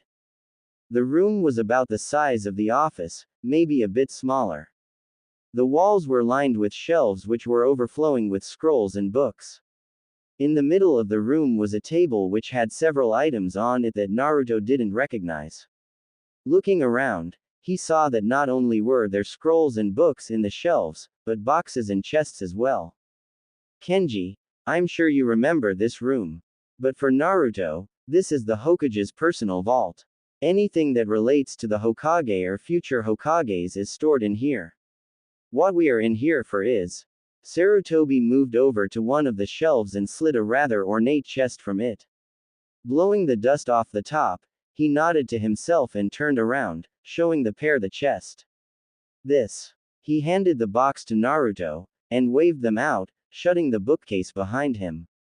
A soft glow emanated from where Sarutobi had stuck his hand in before and the bookshelf sealed itself with a click. Naruto stared at the box, more specifically at the golden plaque along the top. It read Namikaze Naruto. Naruto looked up at the Sandaime, who nodded once, before he moved to open the box. His eyebrow twitched when the lid wouldn't budge, and he scowled at the amused look on both Hirazen's and Kenji's faces.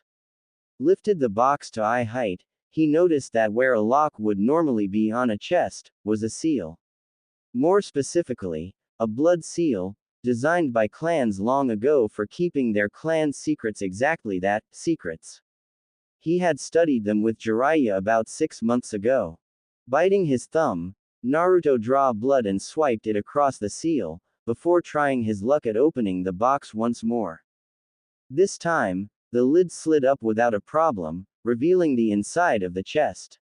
The edges were lined in what looked like red silk, and sitting on a cushion was a single scroll bearing the waves and wind design at each end, signifying it as a Namikaze scroll.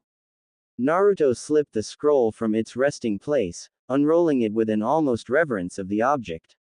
Within was a map of Konoha, with prominence put into a certain detail. In a small part of forest to the northeast of the village, a house was marking with the Namikaze name next to it. Obviously, it was the Namikaze clan estate, although it seemed considerably smaller than all the other clan compounds within the hidden village.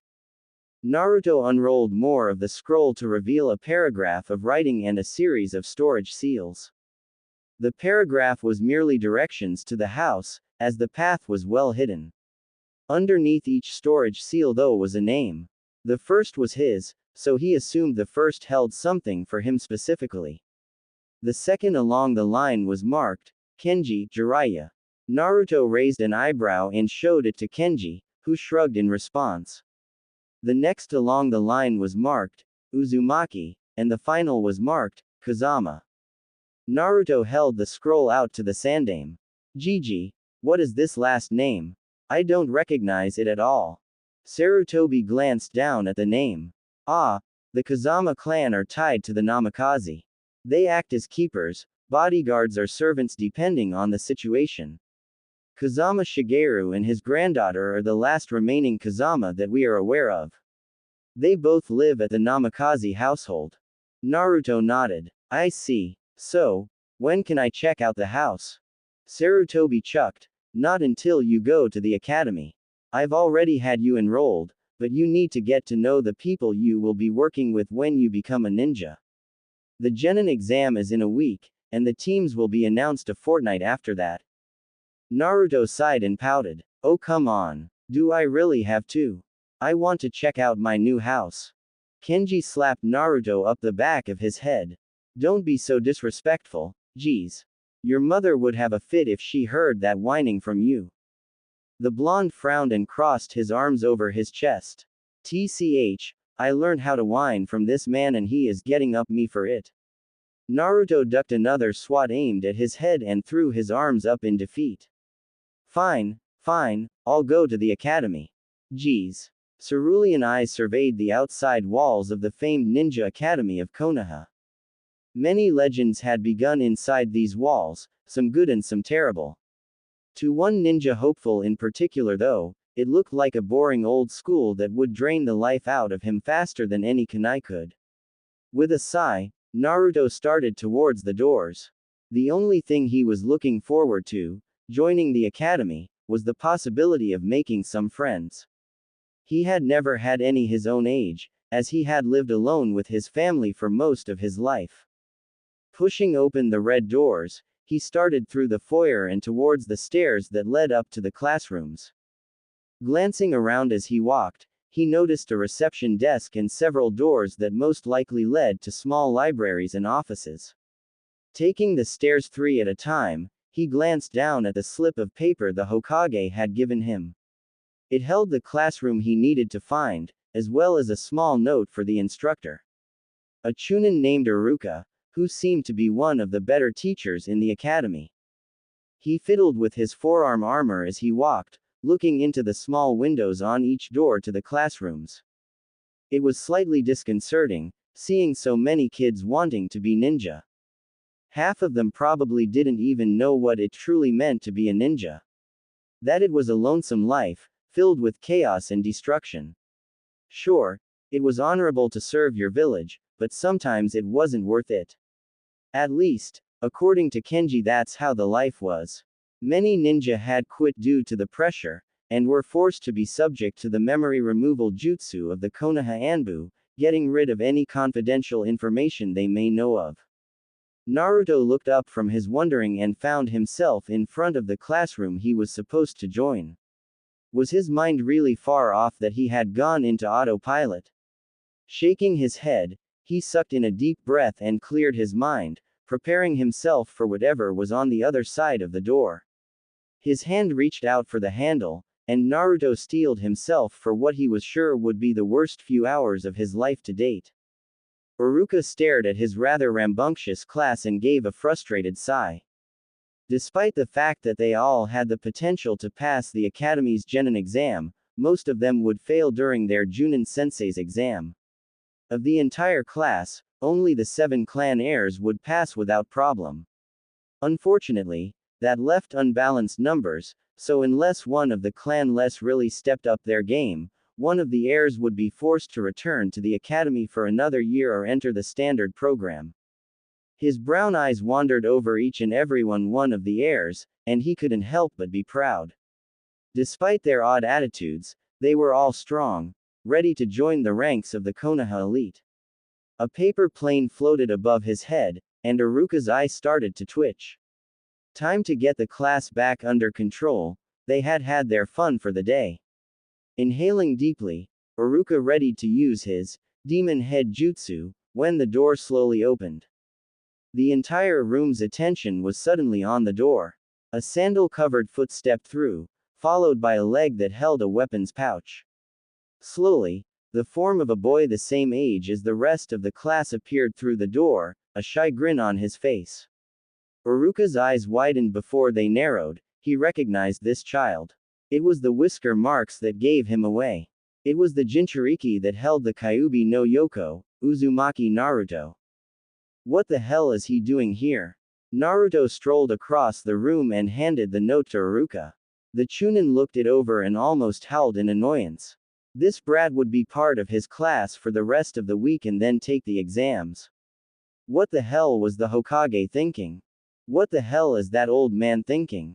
Naruto thought. This teacher obviously hates me, he must know the truth about the Kyuubi. Gah, this was a bad idea. Hi. Naruto trailed off, not quite sure what to say. Iruka stared at him for a moment before handing the note back to the blonde. Introduce yourself to the class, and then take a seat. There is a spare next to Sasuke. Iruka motioned with his finger. Nodding, Naruto faced the class and lowered into a bow. Hello, my name is Uzumaki Naruto. It is nice to meet you all. Immediately whispers burst out between the students. Girls were claimed he was almost as hot as Sasuke, whilst the boys were discussing the ninjutsu on his back and the slats of metal atop his forearms. With a mental groan, Naruto made his way up to the third row where Sasuke was sitting. Only Iruka noticed that he made absolutely no noise as he walked, causing the Chunin's eyebrows to rise in curiosity. Naruto slipped into the seat next to the raven-haired Uchiha heir, and smiled at the boy. Nice to meet you, Sasuke. Right. Sasuke just grunted and turned away, staring out the window with a brooding look on his face. Naruto sighed and turned back to face Iruka, who was starting his lecture on the art of precision kunai throwing. Judging by the groans that came from the students, this was a subject that had already been covered before, and Naruto already knew about it as well. Resting his cheek in his upturned palm, Naruto settled in for what he knew was going to be a long day. Iruka looked around the classroom and upon seeing that most of his students were half asleep, if not already there, he decided it would be best to cut his lecture off at that point. Checking the clock that hung above the door using his peripherals, Iruka figured it was time to let the monkeys out for some exercise. The moment the words fell out of his mouth, the entire class bolted for the door except one certain blonde. Naruto watched the mob charge for the door with wide eyes. The entire class was insane. Looking back to Iruka, he saw his sensei smirk before motioning towards the door with his left hand. Nodding, Naruto hopped up and vaulted over the desk, hurtling towards the ground floor. Iruka moved forward with concern. He may hate the demon, but so far this kid had been nothing but polite, and he didn't want the sandame on his ass for letting Naruto break his own neck. To his surprise, Naruto landed in a sort of skid, before stretching up to his full height of roughly 5 feet 5 and smirked at Iruka. "Come on then, I assume you want to go outside as much as the rest of the children," Iruka said. Naruto lips parted as his smirk turned to a grin, and Iruka's eyes widened slightly at the sight of Naruto's canine teeth. They were as long and as sharp as Kiba's, and that boy was from the Inuzuka clan, who were famous for having dog-like traits. Shaking his head, Iruka shooed Naruto out the door, following closely behind. He observed the blonde from behind as Naruto made his way towards the staircase, wondering if his opinion of this child was completely wrong. Naruto jogged through the foyer, ignoring Iruka's scolding about running indoors, and burst through the entrance doors into the sun. Feeling the warmth of his face, Naruto couldn't help but smile contentedly. He loved the feeling the sun brought him. It made him think of home, doing his chores around the farm. An easier life where Miyamoto was still at his side and Haku would still be around. He ducked a swing from Iruka's open hand, and jogged alongside the teacher to where the rest of the class had gathered. Leaving Iruka, Naruto stepped into the group and stopped beside a boy with a hairstyle reminiscent of a pineapple, and a boy that looked like he ate non-stop. And if Naruto went by the packet of crisps in his hand, the blonde's theory was probably right. "All right class," Iruka began, "run 2 laps around the yard and then go through your stretches. We'll do some sparring after you are all warmed up." A chorus of highs rang through the yard before the large group separated into smaller ones. Sasuke was by himself towards the front, his fangirls trailing behind him.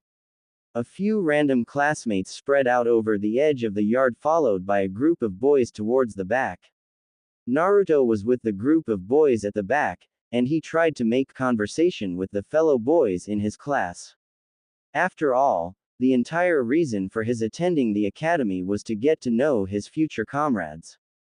"Hi there," he said towards the pineapple-haired boy, "so who are the people I should get to know around here? I'm Uzumaki Naruto in case you forgot." Said boy looked at Naruto with a strange, inquisitive look. Nara Shikamaru, and it's kind of hard to forget a name like Naruto.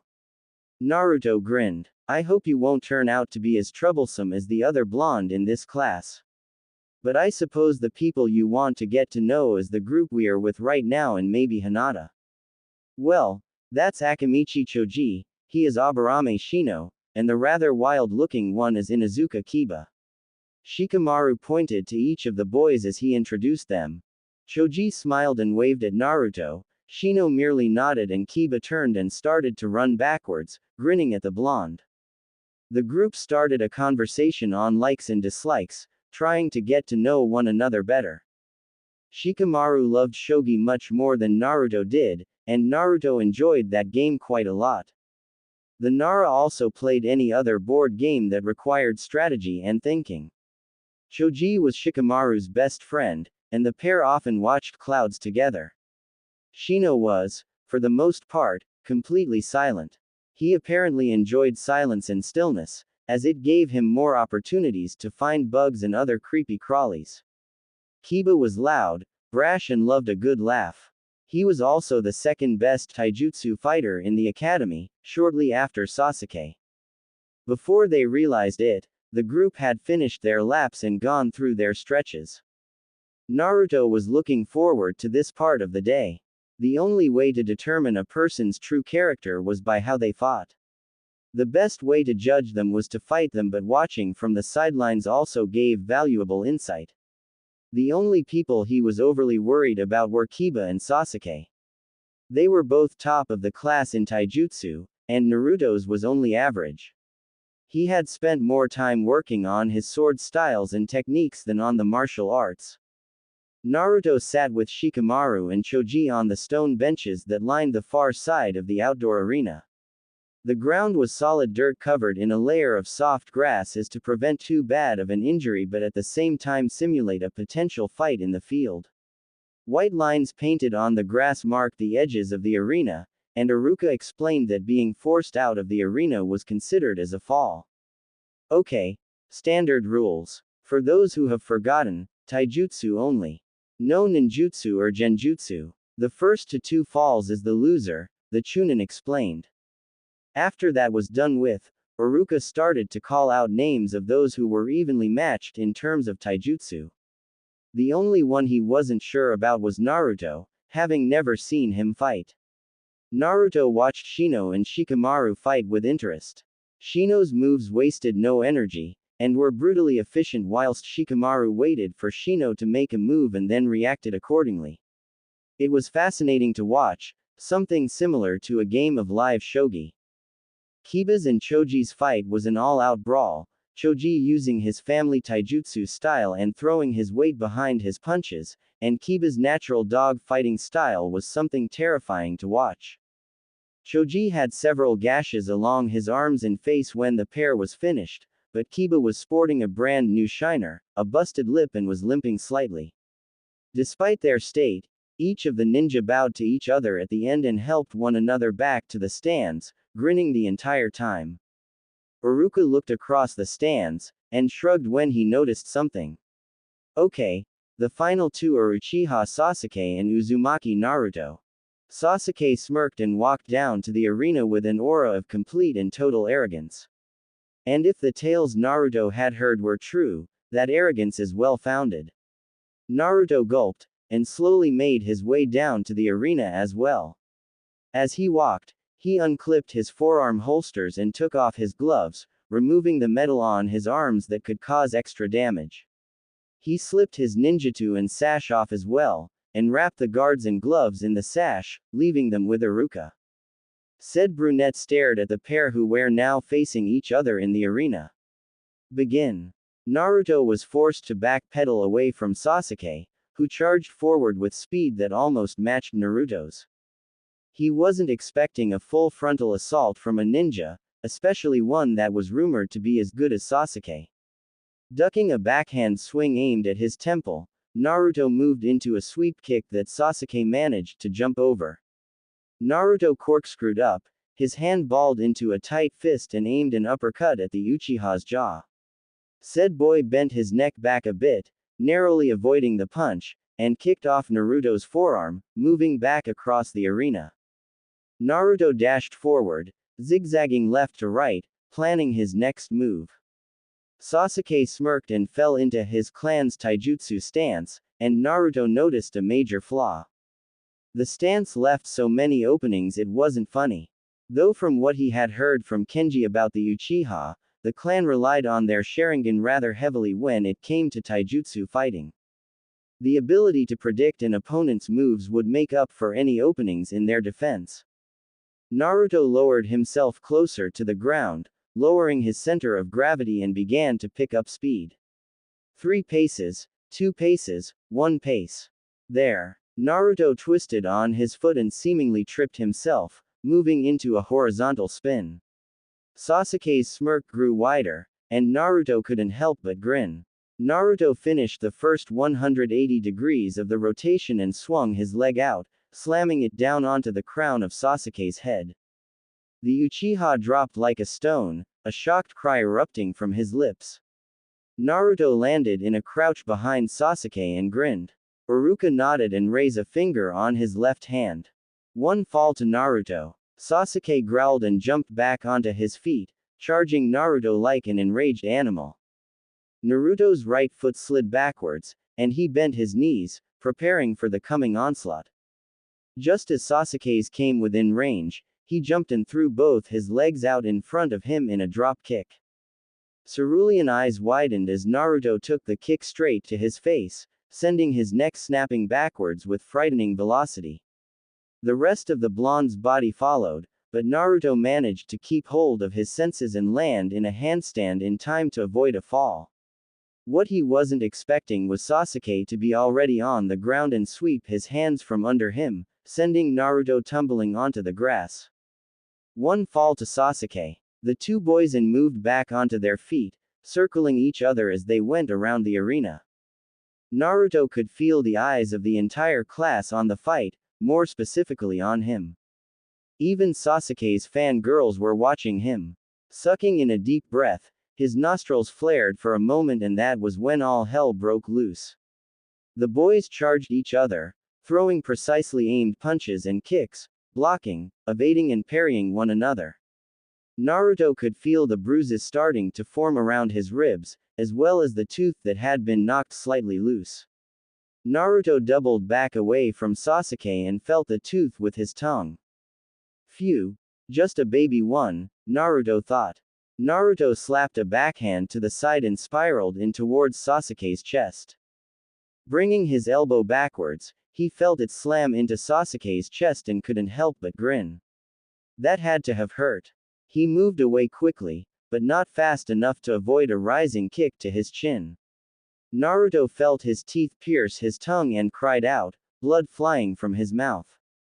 Seeing Sasuke's smirk coming back, Naruto snarled and swung his legs up, forcing himself to spin, and his feet collided with Sasuke's own chin. The boys both crashed to the ground with rather resounding thumps. Iruka stared at the two boys and chuckled, waving his hands across each other. Double fall. It's a draw. Naruto was the first to get back onto his feet. He spat a mouthful of blood onto the grass, staining the lush greenery with the crimson red. Walking over to Sasuke, the blonde grinned and held out his hand towards his opponent. That was a good match, nay. Sasuke stared at the hand, but didn't glare and didn't sneer. He merely stood up of his own accord, and grunted what Naruto figured was agreement. The grin on Naruto's face grew brighter, and the young Uchiha shook his head. Iruka called the students across and sent the overly injured ones to see the academy medic. Naruto thanked the man gratefully. His tongue was starting to get really sore. A shadowed figure sat hunched over a desk in a dankly lit room. There were a few Gothic-style torch holders lining the walls, and the torches weren't burning that brightly, signifying how long they had been ablaze. The figure only had his left eye showing, as his forehead and right eye were covered in bandages. A cross-shaped scar marred his chin, and the wrinkles that were apparent on the visible part of his face signified he was getting on in his years.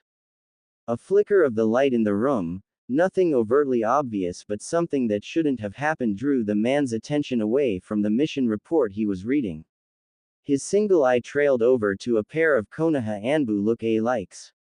The only difference between these men and the actual Anbu was the fact that their armor was matte black instead of the gray of the Anbu. Their swords were also shorter, and had no tip. Well, the man questioned. The research has come along as quickly as we expected it. Our top analysts and creators are working on the jutsu as we speak, the first of the two look-alikes said. The scarred man nodded. Good. And how long will it take? Even with the information Orochimaru left behind, the second figure began, it will likely take at the very least 6 months. The man stood up from his desk, revealing his right arm hanging uselessly in a sling and a cane in his left hand. 6 months. Just in time for the Chunin exams. Be sure that Shisui's body is recovered and prepared before then. He waited for the pair to nod before he continued. What news of the squad tracking Orochimaru? At last report, they mentioned Orochimaru was planning on meeting with the Cage. For what reason, they weren't sure. I see. If that is all, return to your assignments. The two figures nodded as they knelt on one knee. Hi, Danzo-sama. A snick echoed through the forest, followed by a lightning-fast flash of light. Several overgrown branches fell cleanly from their trees, falling to the forest floor with a heavy thump. Naruto spun his ninjutsu around in his right hand, his left clutching the scroll that held his new home's location. He hadn't waited for Kenji and Sarutobi after the academy ended for the day, and ran ahead to the small patch of forestry in an attempt to scope out his clan house. Utilizing the now cleared path, Naruto shot up through the trees, bouncing from one to another to gain speed. When he finally broke through the canopy, he had to shield his eyes from the sudden onslaught of the bright sun. He blinked a few times, trying to clear the patches of white in his vision before he took to surveying his surroundings. He was definitely in the right patch of forest, his map and geography skills confirmed that. The instructions that had come with the map were obviously old, as the path it had mentioned had disappeared. If that was the case, how on earth did the two Kazama living on the estate get out of the forest? His blue eyes trailed across the tree tops before they flicked back to a patch where the trees seemed darker than the others around them. Making sure he applied chakra to his feet, Naruto bound across the canopy, being careful to only step on actual branches and not just twigs. They wouldn't be able to hold his weight. As he got closer to the darker patch of trees, he realized that they weren't actually darker, just further away than the rest of the trees. If that was the case, there had to be a clearing just before them, right? Naruto's chakra flared briefly when he got too excited and lost control. The sudden burst was timed just as he went to jump to another treetop, and it sent the boy flying up and forward. A panicked yell erupted from Naruto as he tried to regain control of his body, but the wind was whipping at him as if it were a cat o' nine tails. As he spun, he noticed that this was definitely the spot, as there was a rather large house just below him. He threw his ninjutsu with as much force as he could towards the ground, his scroll wrapped around the hilt, and quickly made a cross-shaped seal. Kage Bunshin no Jutsu, the blonde crowed. In a cloud of smoke, a doppelganger appeared in front of him and Naruto latched onto its shoulders. The momentum transferred from the original to the clone and they were both sent forward. Naruto, however, used the solid body as a springboard and launched himself towards the clearing. Just as he came into range of the ground, Naruto curved his spine and spun into a standing position, applying chakra to his legs and feet. Large chunks of earth were sent flying from the impact, and a ring of dust flew out from the newly formed crater. Naruto glanced back up at the sky in time to see his clone dispel in a cloud of smoke, and the blonde couldn't help but grin. Well, that was fun. Naruto brushed the dust that had clung to his pants and shirt, before climbing out of the crater and walked across to where his sword had been impaled into the ground. Naruto took the scroll from its handle and wrapped it up before slipping it into a hidden pocket on the inside of his shirt. Naruto grabbed the sword and tugged. It slid from the earth with relative ease, and Naruto couldn't help but frown when he saw the state of the blade. It would take a while to clean and sharpen it back to its normal state, but that was what he got for being brash. Reaching into one of his pockets, he plucked a cloth from it that vaguely smelt of cloves and carefully ran it along the blade, cleaning off the dust and earth that had clung to it. He swung in a few times, making sure everything was still intact, before he sheathed the blade over his shoulder. He would take the time later to go over the entire sword piece by piece, but right now he had a house to explore.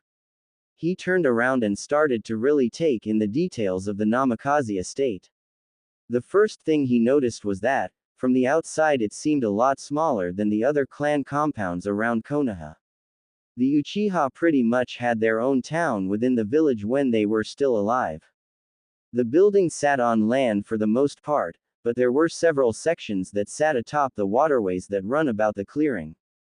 The house itself was designed according to more traditional standards, at least on the outside. A dark brown wooden frame, with pale yellow walls that had obviously been painted, made up the main house, with near black-brown tiles lining the roofs. The entrance to the building was more modern in design, being hardwood with a modern door. Naruto noticed a cobblestone path that leads straight to the door, lined on either side in orange-brown bricks that every now and then had a red lantern atop it. Deciding to leave the house exploration for later, he followed the path south from the house, wondering how the hell he didn't notice it coming in. The path wove around trees and the occasional hill, and he went down a set of steps, until it came to a sort of valley between two hills. Either side of the path was lined by sakura trees. Naruto walked down the path and followed the curve around to the left. So that's why I couldn't find it. The directions said that the path began on the east side of the forest. This is heading west. The path reached a wooden red arching bridge that crossed over a koi pond, before the end of the trail disappeared into trees again. Naruto slipped through the trees to find he was free from the forest, and surprisingly close to a ninja training grounds. This side of the forest had a rather large iron gate running down it, and Naruto wondered why there was no gate on the other side. Shrugging, he turned back and launched himself up into the trees. It was time to check out the house. Naruto dropped down in onto the stone path in the clearing, and followed it over to the door. He ran his finger around the door lock and frowned.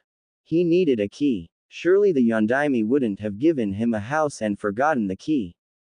Reaching into his hidden pocket, he slid the scroll from within and unrolled it across his forearms. Rereading the directions, there was nothing mentioned about a key. Moving across to the storage seals, he hemmed in interest before he swiped his thumb over the seal marked Namikaze. He felt his chakra drain just a little bit, and in a cloud of smoke a set of keys appeared.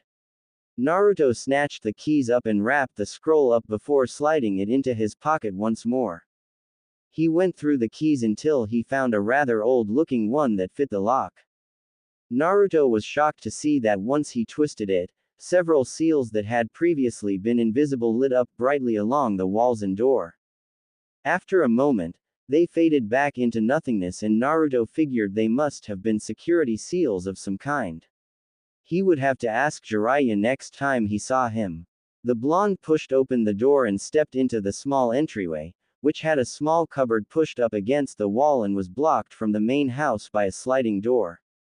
Naruto toed off his sandals and pushed them to the side opposite the cabinet and stepped up onto the raised floor of the house. Naruto wriggled his toes on top of the tatami flooring, woven straw mats that lined the floor, and almost giggled at the ticklish feeling. He turned full circle, taking in the room with curious eyes. For the most part, it seemed traditional aside from the modern lighting in the ceiling. There were two fusuma, sliding panels, which acted as doors at the far end and the wall on the left of the room. What drew Naruto's attention however was the slight alcove in the right wall. At either end were two bonsais, each looked well maintained, followed by an empty space and then two sets of three-pillar candles. The candles framed the bottom of a wall hanging, which had a circle at the top which held the Namikaze symbol of turbulent waves, and also had waves running across the bottom of it. Written between the two images was, "Of waves and wind." Naruto couldn't help but grin. It was a Namikaze wall hanging. He traced the outline of the waves on the circle at the top before he turned to continue his exploration.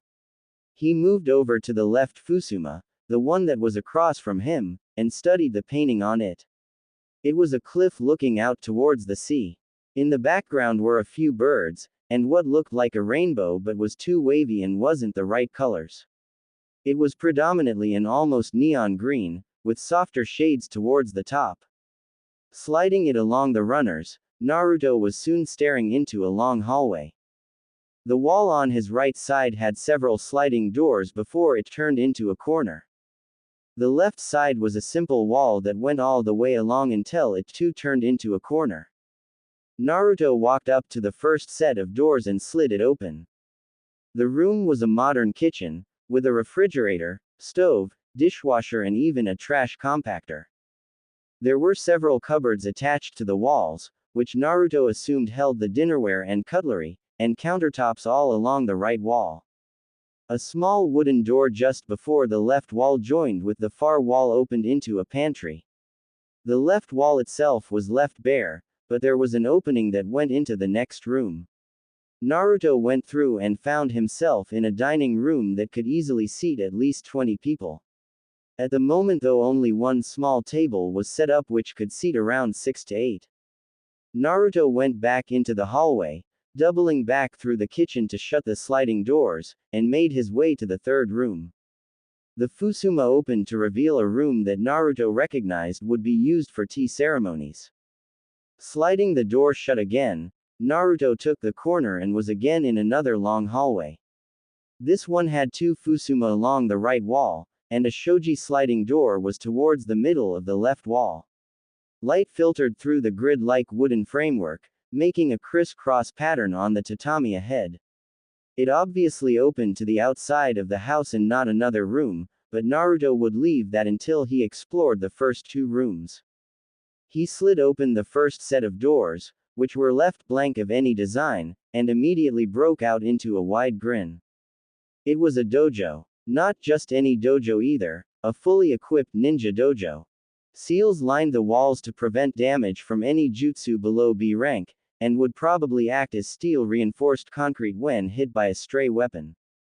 Racks along the walls housed weapons from a standard katana, to the sickle and scythe, and even to nunchakus and other blunt instruments. The floor was lined with tatami again, but there was an elevated stage in the middle of the room that was simple hardwood. Naruto traced his fingers along the edge of the stage and noticed several seals grafted into the wood itself and not just painted. He really needed to have Jiraiya come and take a look at this house, because these seals were too advanced for him to read properly. He made his way to the other room, which revealed a set of stairs going up to the next floor and a door, similar to the one that barred entry to the house. Naruto shuffled through the keys and found the one that fit, but decided to leave it. It was obviously locked up better than the rest of the house for a reason. He looked towards the shoji screen, but made the decision to leave that until he had explored the rest of the house.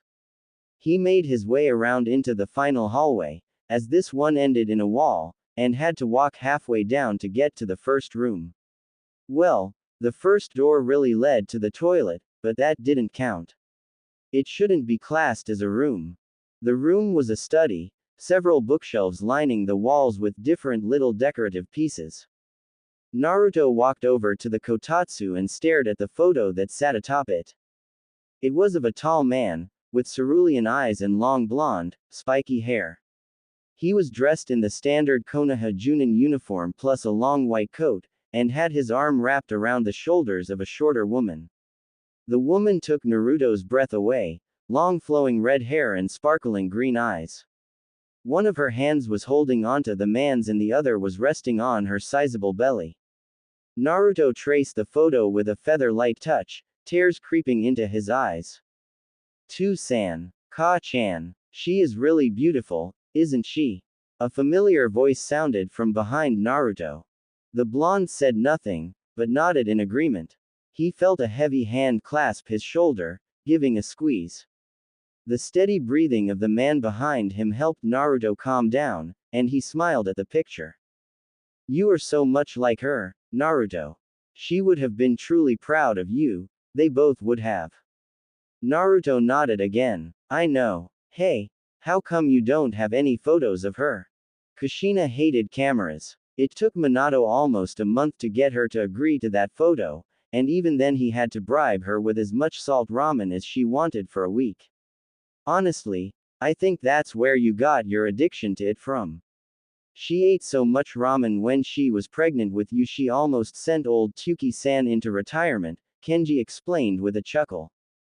Naruto turned and finally looked at Kenji. He had obviously been running at a fast pace, because his hair had been pushed back and was almost spiky. He grinned up at his father's best friend when he suddenly realized that his sword was missing. "Where is Hisui?" "Hisui? Oh, I left it with an old friend of mine. I've been neglecting it ever since I retired, so I figured that while I was here, may as well get it touched up a bit. Now, do you want to keep exploring or call it a day?" Naruto looked at the brunette as if he was crazy. Kenji chuckled and waved his arms towards the door rather extravagantly. Naruto nodded to himself and left the study, moving up to the last room of the hallway. It slid open to reveal a rather huge bathroom. The side closest to the door had a bathtub, shower, sink and mirror, everything a modern bathroom should have.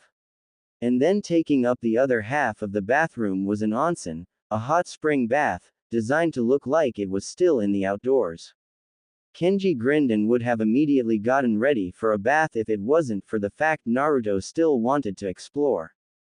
Naruto ignored Kenji whining about the beautiful onsen, and dragged the older man back to the staircase. He went up and found the entire second floor was bedrooms, one master and four normal, each with a walk-in wardrobe and a different design on the fusuma. There was also another toilet close to the staircase. The pair wound their way back down to the staircase, and Naruto frowned.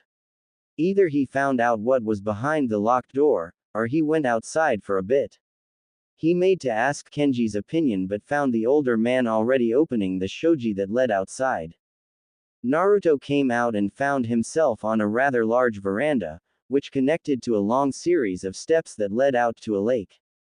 Naruto ignored all the desk furniture and started down the steps, taking in the beautiful autumn scenery and the large shiny koi dancing just under the surface of the water.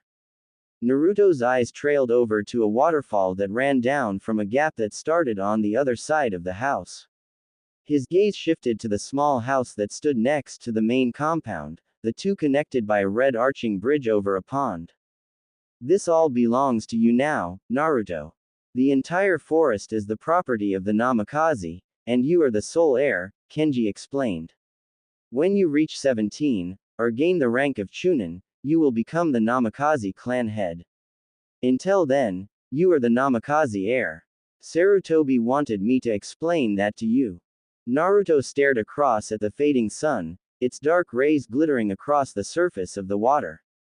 He smiled softly, his muscles relaxing as he drank in the sight. This was his home now, and the locked room would have to wait until tomorrow. He wanted ramen. Rushing water sounded in the oversized bathroom, a constant scrubbing echoing off the walls. Naruto spat the minty froth in his mouth down the drain and proceeded to rinse his mouth out. Grinning into the mirror, he ran his tongue down his right elongated canine and almost cut it on the tip. He grabbed his mesh top and pulled over his head, shuffling it around a bit to get comfortable before he tugged on his shirt. Exams today, he whispered. Picking up his necklace, he ran his finger along the scar before he slipped it around his neck and raised it to his lips. Wish me luck, Ni-san. Naruto silently padded out of the room and into the hallway, winding around until he got back to the entrance. Instead of heading out, he walked over to the fusuma opposite the exit and slid it open. He walked into a room that led out through a shoji to the Kazama house and had several shelves and cupboards. The shelves held his normal gear, whilst the cupboards housed pre-prepped mission packs that had different things depending on the level of mission. He grabbed his weapon holsters and ninja packs, but decided to forego his forearm armor. His fingers brushed the sheath of his ninjutsu and the two scrolls that lay next to it, but he left the room without picking any of them up. The blonde waved to Shigeru, the old man who was the head of the Kazama, and giggled when his big bushy eyebrows waggled in acknowledgement. The old man was a bit of a jokester, something that Naruto appreciated as a prankster himself, but was very respectful of the Namikaze name. He assisted in Naruto's delivery and had also helped in Minato's birth as well, acting as the former Hokage's favorite uncle rather than servant. He followed the path, enjoying the scenery not for the first time that week. He had taken to morning and evening walks before he ran laps around Konoha, and had both Choji and Shikamaru around on occasion to play shogi or just watch clouds from the boardwalk over the lake. He had become fast friends with the two as well as Kiba, who had become unofficial sparring partner, and Shino, who enjoyed the peace and quiet of the forest. Naruto's chattiness when he opened up to people evened out with Shino's silence, and the pair had surprisingly intelligent conversations for 12-year-olds. Naruto broke through the line of trees and jumped the large fence, not bothering to unlock it and go through the gate. He strolled along the streets, waving to the few people he had met during his short week in Konoha. Old man Ichiraku and his daughter Ayame, the local blacksmith for ninja weapons, Higurashi Tenma, and his adopted daughter Tenten to name a few. Noticing a large crowd ahead, Naruto's eyes trailed over all the possible escapes. He got anxious around crowds, especially in Konoha. Jumping up onto a nearby stall roof, he watched the goings-on from his vantage point and was shocked at what he saw. Some fat, obviously wealthy, merchant was whipping a pair of street urchins. Blood poured from their arms, chests and faces, and if Naruto was right, one of them was a young girl. Naruto's normally mirthful eyes hardened to the point they were a cold near gray in color and his chakra flared. A deep rumble came from the back of his throat and he bared his teeth, preparing to jump. The menacing growl echoed across the crowd, and despite the fact that they were all civilians, they all felt the overwhelming chakra forcing down on them. The tiles underfoot shattered as he took off, blurring in and out of vision slightly at the sheer force of the launch. He slammed fist first into the merchant's stomach, sending him flying back into his stall with a resounding crash. Naruto was hunched over when the merchant finally got his breath back and had the strength to look up. The blonde's head slowly turned up, revealing the most horrific sight the merchant had seen in his greedy life. Pure, unadulterated malice flooded a pair of eyes that were flickering between steely blue and blood red, long canines that seemed to drip with venom, and 3 long whisker marks that were steadily getting deeper. Demon. It's a demon. Help me. Naruto took a lone step forward, and the entire crowd took a step back. The blonde slowly raised his hand up until his arm was completely horizontal, a single clawed finger pointing at the merchant. In a deep, growling but steady voice, the blonde spoke. You are the demon here, filthy scum. Trash like you shouldn't be allowed to live, beating on little kids. I should rip your damn arms off, so you can never whip another person again. Naruto's fingers slowly raised, one by one, until they were all bent slightly inwards, the claws almost touching one another. Cocking his arm back, Naruto shot forward again, a loud roar tearing its way from his throat. The crowd's blood ran cold as Naruto finally reached his mark, his arm swinging down towards the man's left shoulder. A blast of wind rocked the area, dust and leaves flying up and obscuring the scene from the villagers. When the dust cleared a few seconds later, the crowd was shocked at what they saw. A brown-haired man wearing something that looked like a black and gold kimono was standing slightly in front of the enraged blonde, a katana in a jade sheath across Naruto's chest. Standing behind Naruto, holding onto the arm that was about to tear off the unlucky merchant's arm and his other hand hooked under Naruto's other shoulder, was a masked Konoha Junin, his slanted gray hair and Hittite-covered eyes standing out from the other Konoha shinobi that suddenly appeared either from rooftops and seemingly out of thin air. Kenji's dark brown eyes smoldered with anger towards the entire situation, but he reined it back in. He had an aggravated son to deal with. Naruto, you need to calm down. What does killing this man achieve in the long run? It'll show that Konoha doesn't stand for this kind of crap. Why the fuck did you stop me, old man? Those kids deserve justice. This isn't justice, Naruto. Kenji barked. This is revenge. He will suffer the consequences of his actions, trust me. But it will happen the right way, through the Hokage. Have faith in Konoha, son. Naruto snarled at Kenji and tried to break the grip the silver-haired man had him in. The Junin winced when he felt the sheer strength of the child, but didn't let go. The blonde roared and his eyes went completely red, his pupils becoming black vertical slits. Kenji swore under his breath and twirled his katana so he was holding it in a backhand grip. He slammed the pommel into Naruto's forehead, causing a sharp burst of blue light to erupt from both the end of the sword and the boy's head. Naruto's eyes faded back to their normal cerulean before his body slackened and slumped into the Junin holding him. Kakashi, Kenji began, can you please take him to the Hokage? Kakashi nodded and disappeared in a swirl of leaves. Kenji pointed at two Chunin he recognized from the gates a week ago. You two, take those children to the hospital, now. The pair nodded and picked up the children before taking to the rooftops. Thank you, kind sir. Thank you for saving me from that demon. The merchant trailed off when he saw Kenji's face. The swordsman picked up the fat merchant with a single hand, holding him by the scruff of his collar, his feet dangling above the ground. I didn't save you. I saved my son. You will be meeting with a good friend of mine. Her name is Anko, perhaps you've heard of her.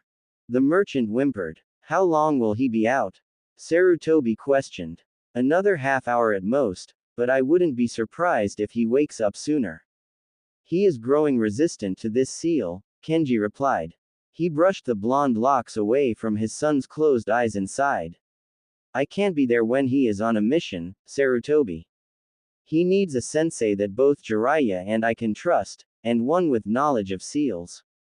Sarutobi nodded and looked out the window overlooking Konoha. Minato used to say, the fire's shadow illuminates the village. How is it then that I have lost touch with my village to the point where I don't even know when the people I try so hard to protect are being seriously injured? Kenji glanced across to his mentor's mentor and shrugged. You can't be everywhere at once, old man. You can't know everything that happens, especially when you have to look after both the civilians and control the shinobi corps. When someone spends as much time as you do cooped up in his office with nothing but paperwork, your skills are bound to be slipping as well, no offense. Jiraiya and Tsunade tried to tell you to reform how the village is run, as did both Minato and I. Minato would have, but he died too shortly into his reign. It is not too late to make those changes, Hiruzen. The Hokage nodded once more, seriously considering what Kenji had said. Of all the people he knew, he truly relied on three for advice. The first was his only pupil that didn't hate him to the point of leaving the village, Jiraiya. The second was once Jiraiya's pupil, Namikaze Minato. The third was the man standing in front of him. A man who was wise beyond his years and willing to tell things as they were, the man who should have taken the position of Hokage after Minato's death, Takezo Kenji. Don't tell me you are thinking about trying to make me Hokage again. It ain't gonna happen, old man, Kenji said with a grin. Sarutobi shook his head in the negative. Just thinking in general. I am going to need help making these changes. Will you be willing to stay in Konoha for a while, to help me out? I know you don't want my hat, but you could easily take the place of one of my current advisors. Kenji's brown eyebrow raised in thought. That wasn't actually a bad idea. He would be able to keep a closer eye on Naruto, and at the same time he would be able to reinforce the ideals he, Minato and even Jiraiya had for the village.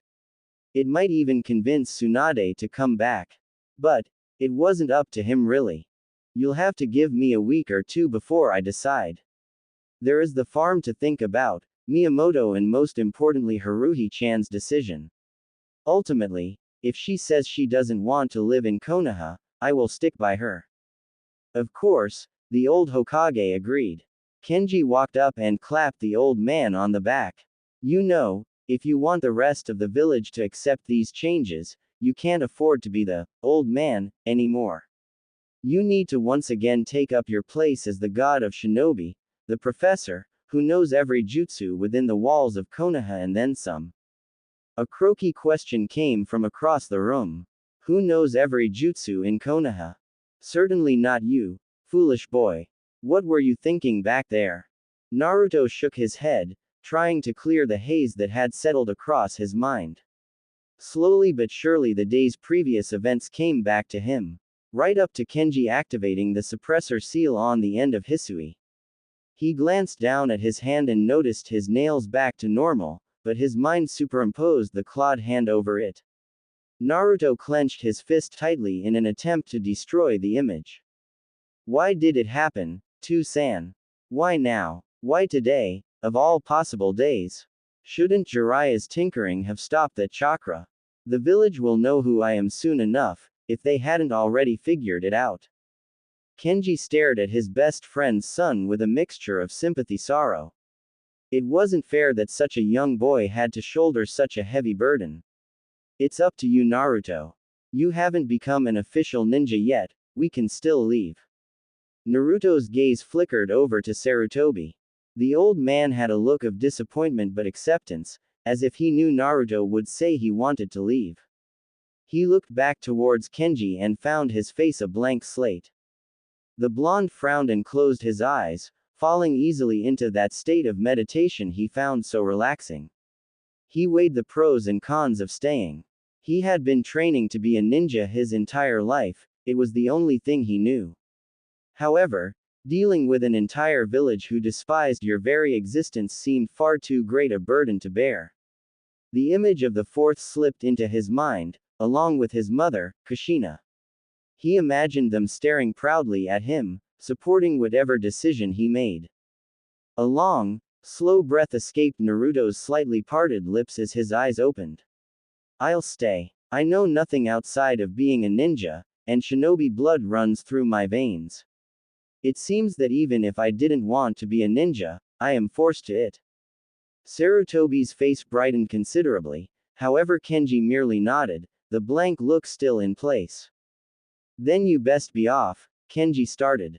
Your exams start in 2 minutes. Before either of the men could blink, there was a blur of yellow and then nothing, only the suddenly open window banging against the outside wall. Kenji shut his eyes and frowned. It was going to be a long few weeks. Uzumaki Naruto. Iruka looked around at the graduating class, surprised that the blonde wasn't there. Normally Naruto was early for everything, generally paid attention and had an actual sense of humor, unlike most of the rest of the class. In Iruka's eyes, he had quickly risen from that demon brat to favorite student in the time span of a week. Now, on the day he had actually come back to Konoha for, he was nowhere to be seen. Last call, Uzumaki Naruto, Iruka repeated. A shadow flew right under Mizuki's nose, making the silver-haired Chunin jump back in shock. The shadow quickly formed into the visage of Iruka's missing student. The blonde was panting, and sweat was dripping from his chin. Running that fast really hurts, he got out between pants. But I'm not too late, am I, Iruka-sensei? Iruka shook his head in the negative. Right on time, joined the rest of the class on the bleachers. Iruka continued through the last 2 names on the class roll, and nodded to himself. A full class, they would have to be split between himself and Mizuki for the taijutsu portion of the exam. Turning his wandering gaze to his class, Iruka took in the looks of anticipation, excitement and joy that was present even in Sasuke's eyes. Snapping his folder shut with a snap, he grinned broadly at the class and had their immediate attention. Welcome to the Genin exam, Class 3A, I expect all of you to pass today. So I will wish you all the very best of luck and hand over to Mizuki-sensei. Mizuki stepped forward. Thank you, Iruka-sensei. Now then class, the exams will be split into 4 different portions. The first is to test your shurikenjutsu, which will be graded on accuracy and speed with both kunai and shuriken. Following which will be the taijutsu segment of the exam, where you will spar against either me or Iruka-sensei. After which is the written exam, which will be held in the auditorium. The fourth and final part section is your ninjutsu. You will find out which jutsu when you are called for that part of the exam. Thank you, Mizuki-sensei. Now then, if you would all make your way to the range, we can get to work.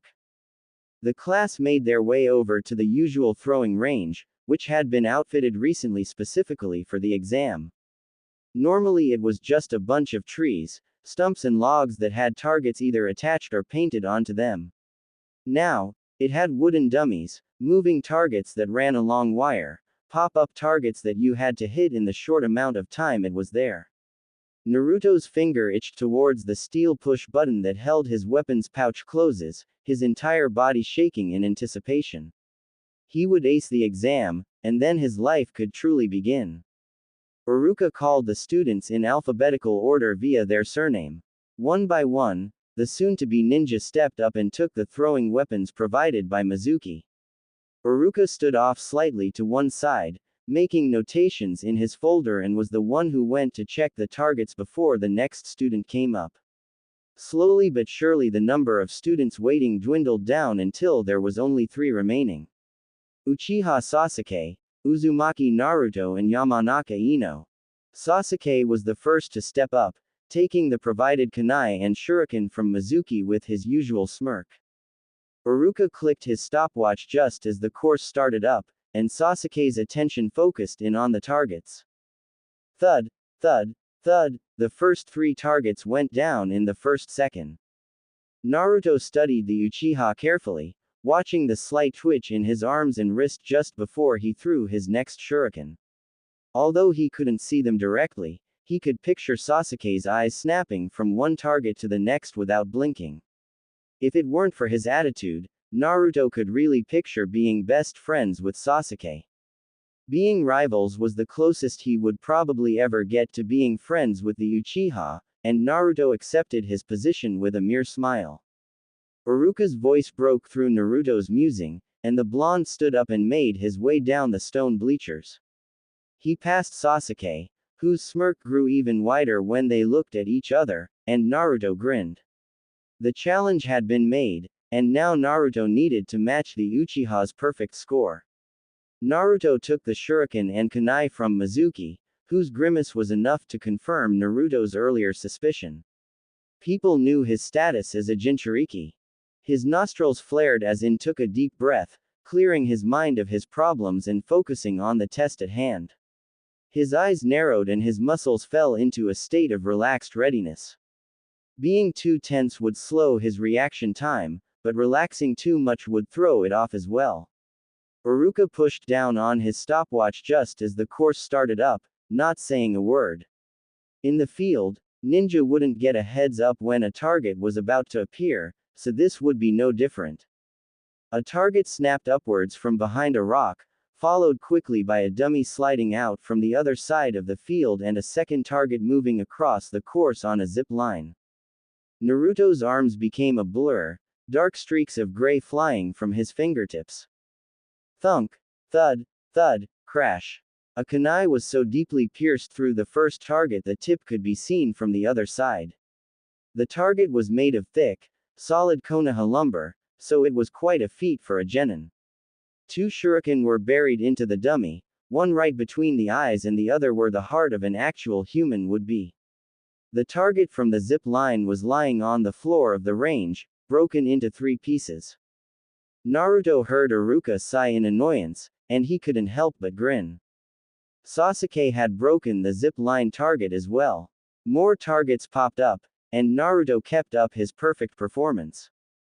By the time he was finished, a single grain of sweat had appeared on his forehead, and the range in front of him was littered with kunai and shuriken all in bullseye places. Iruka waved him off, a proud smile on his face, and Naruto made his way to where Shikamaru and the gang were sitting. As he passed Sasuke, who was sitting on his own, he nodded toward the Uchiha.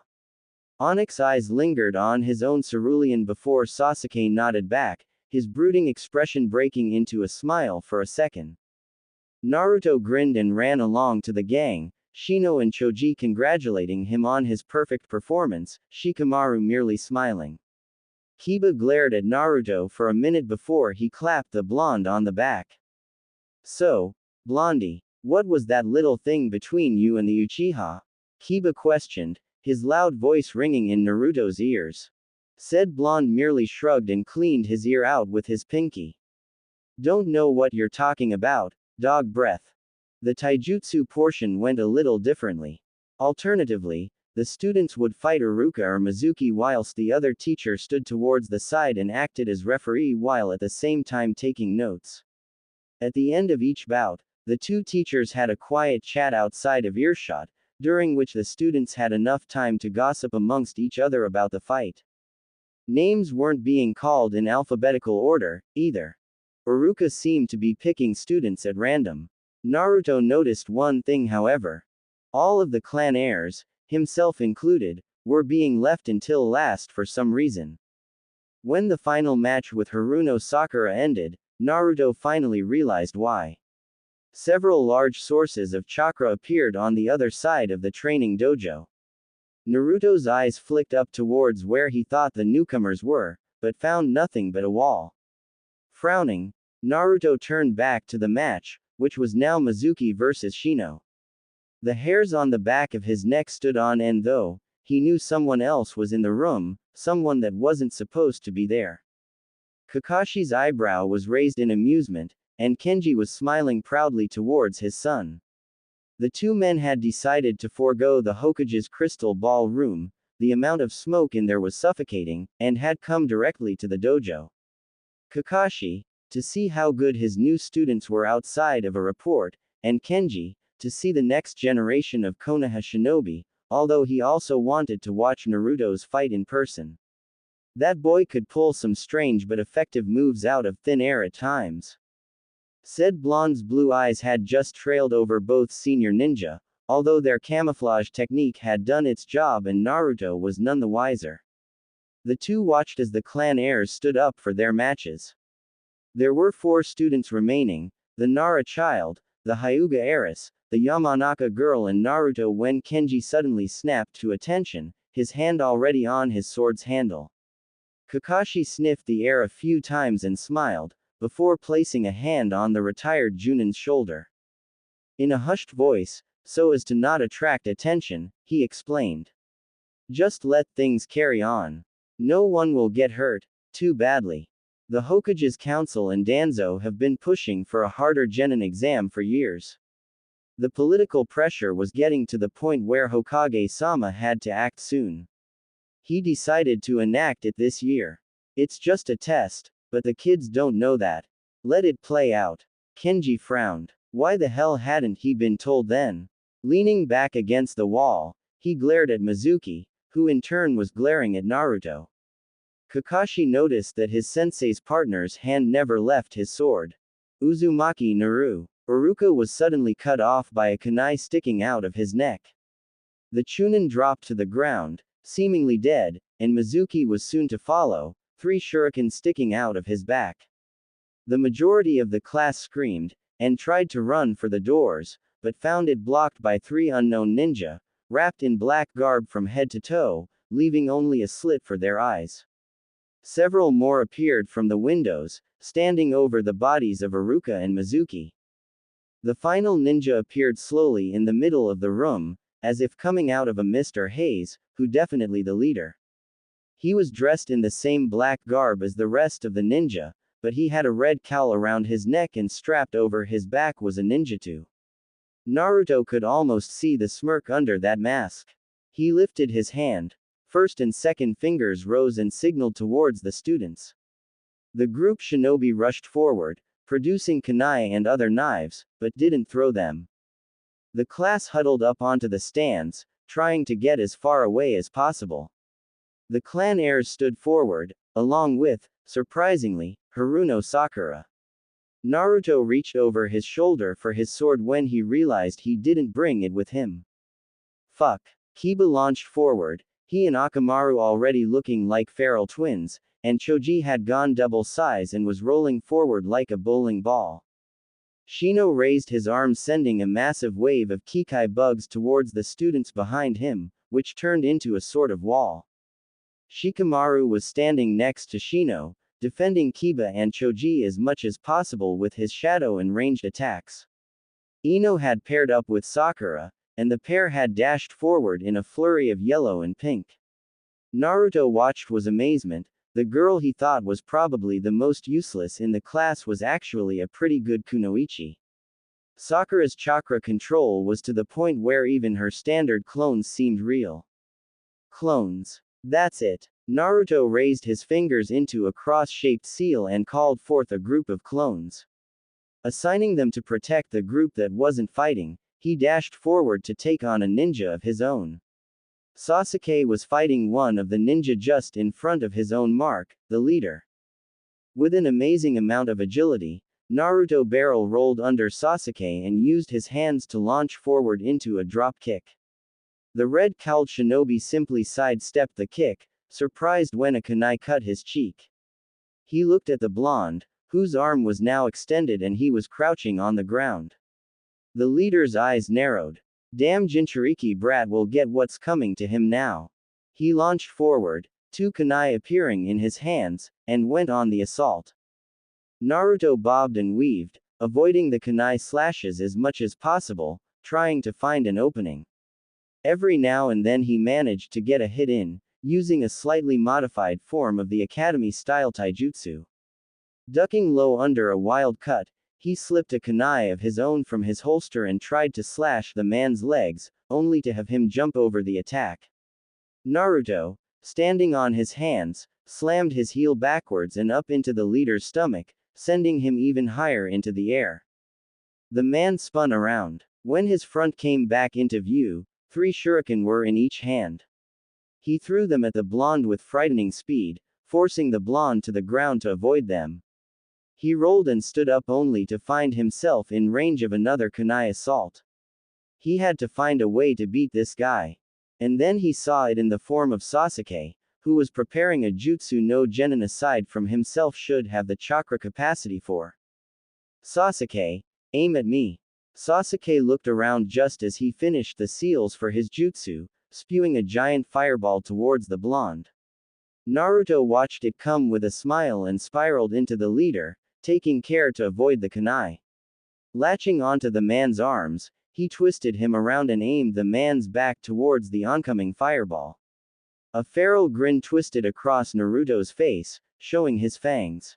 The oncoming flame lit up his eyes, which held a glint of vengeance in them. Burn, bastard. The flame hit the man's back and continued around until it enveloped both Naruto and the leader. The clothes slowly burned off the man, revealing the wide-eyed form of Mizuki. Naruto's brain kicked into overdrive, his hand whipping out towards the flames. They were suddenly pushed back before they died out, leaving an untouched Naruto and a severely burnt Mizuki in the middle of the room. The rest of the fighting was over, the ninja revealing themselves as the instructors of the academy.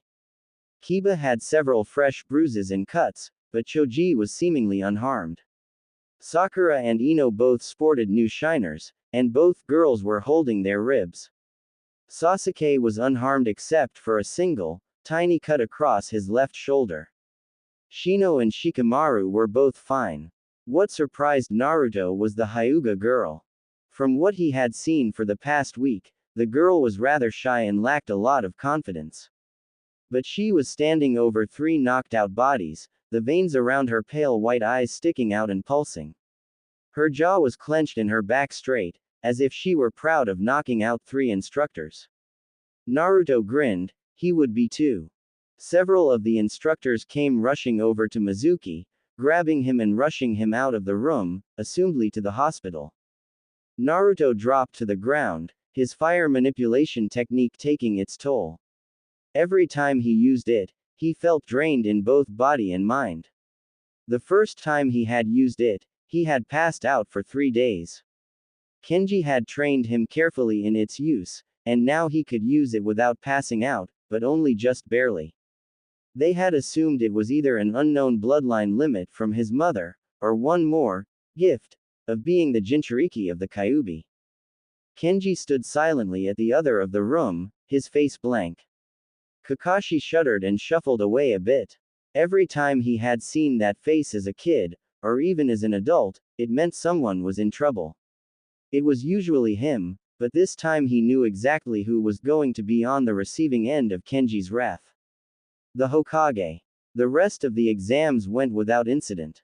The injured got treated before the few students that hadn't run out of the academy attended the written exam.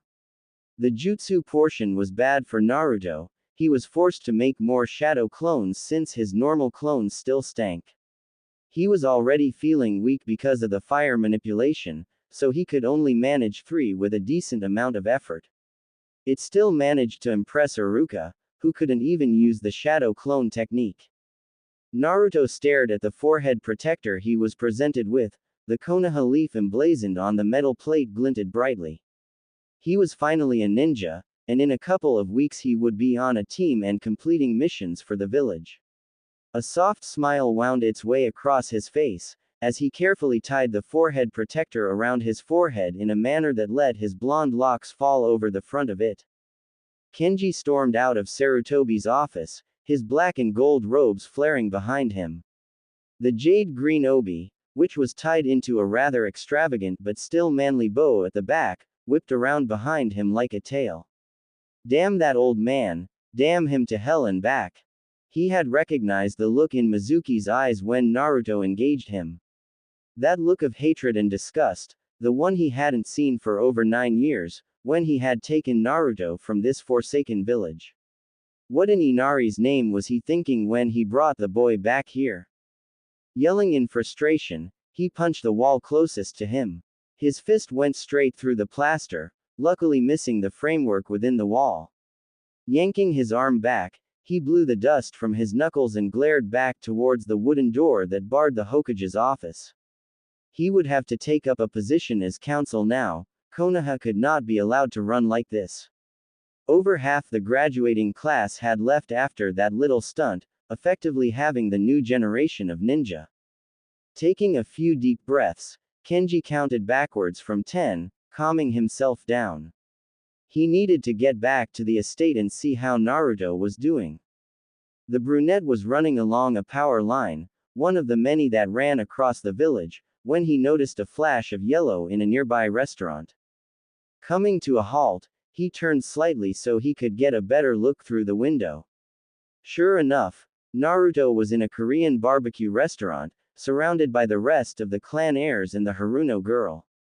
What surprised him was Sasuke's presence, sitting slightly away from everyone else but still with the group.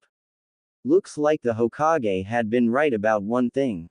Naruto's natural ability to change people had worked on even the stoic Uchiha.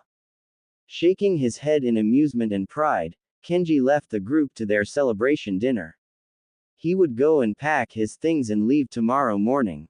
There were a few people he needed to talk to, none of which resided in Konoha.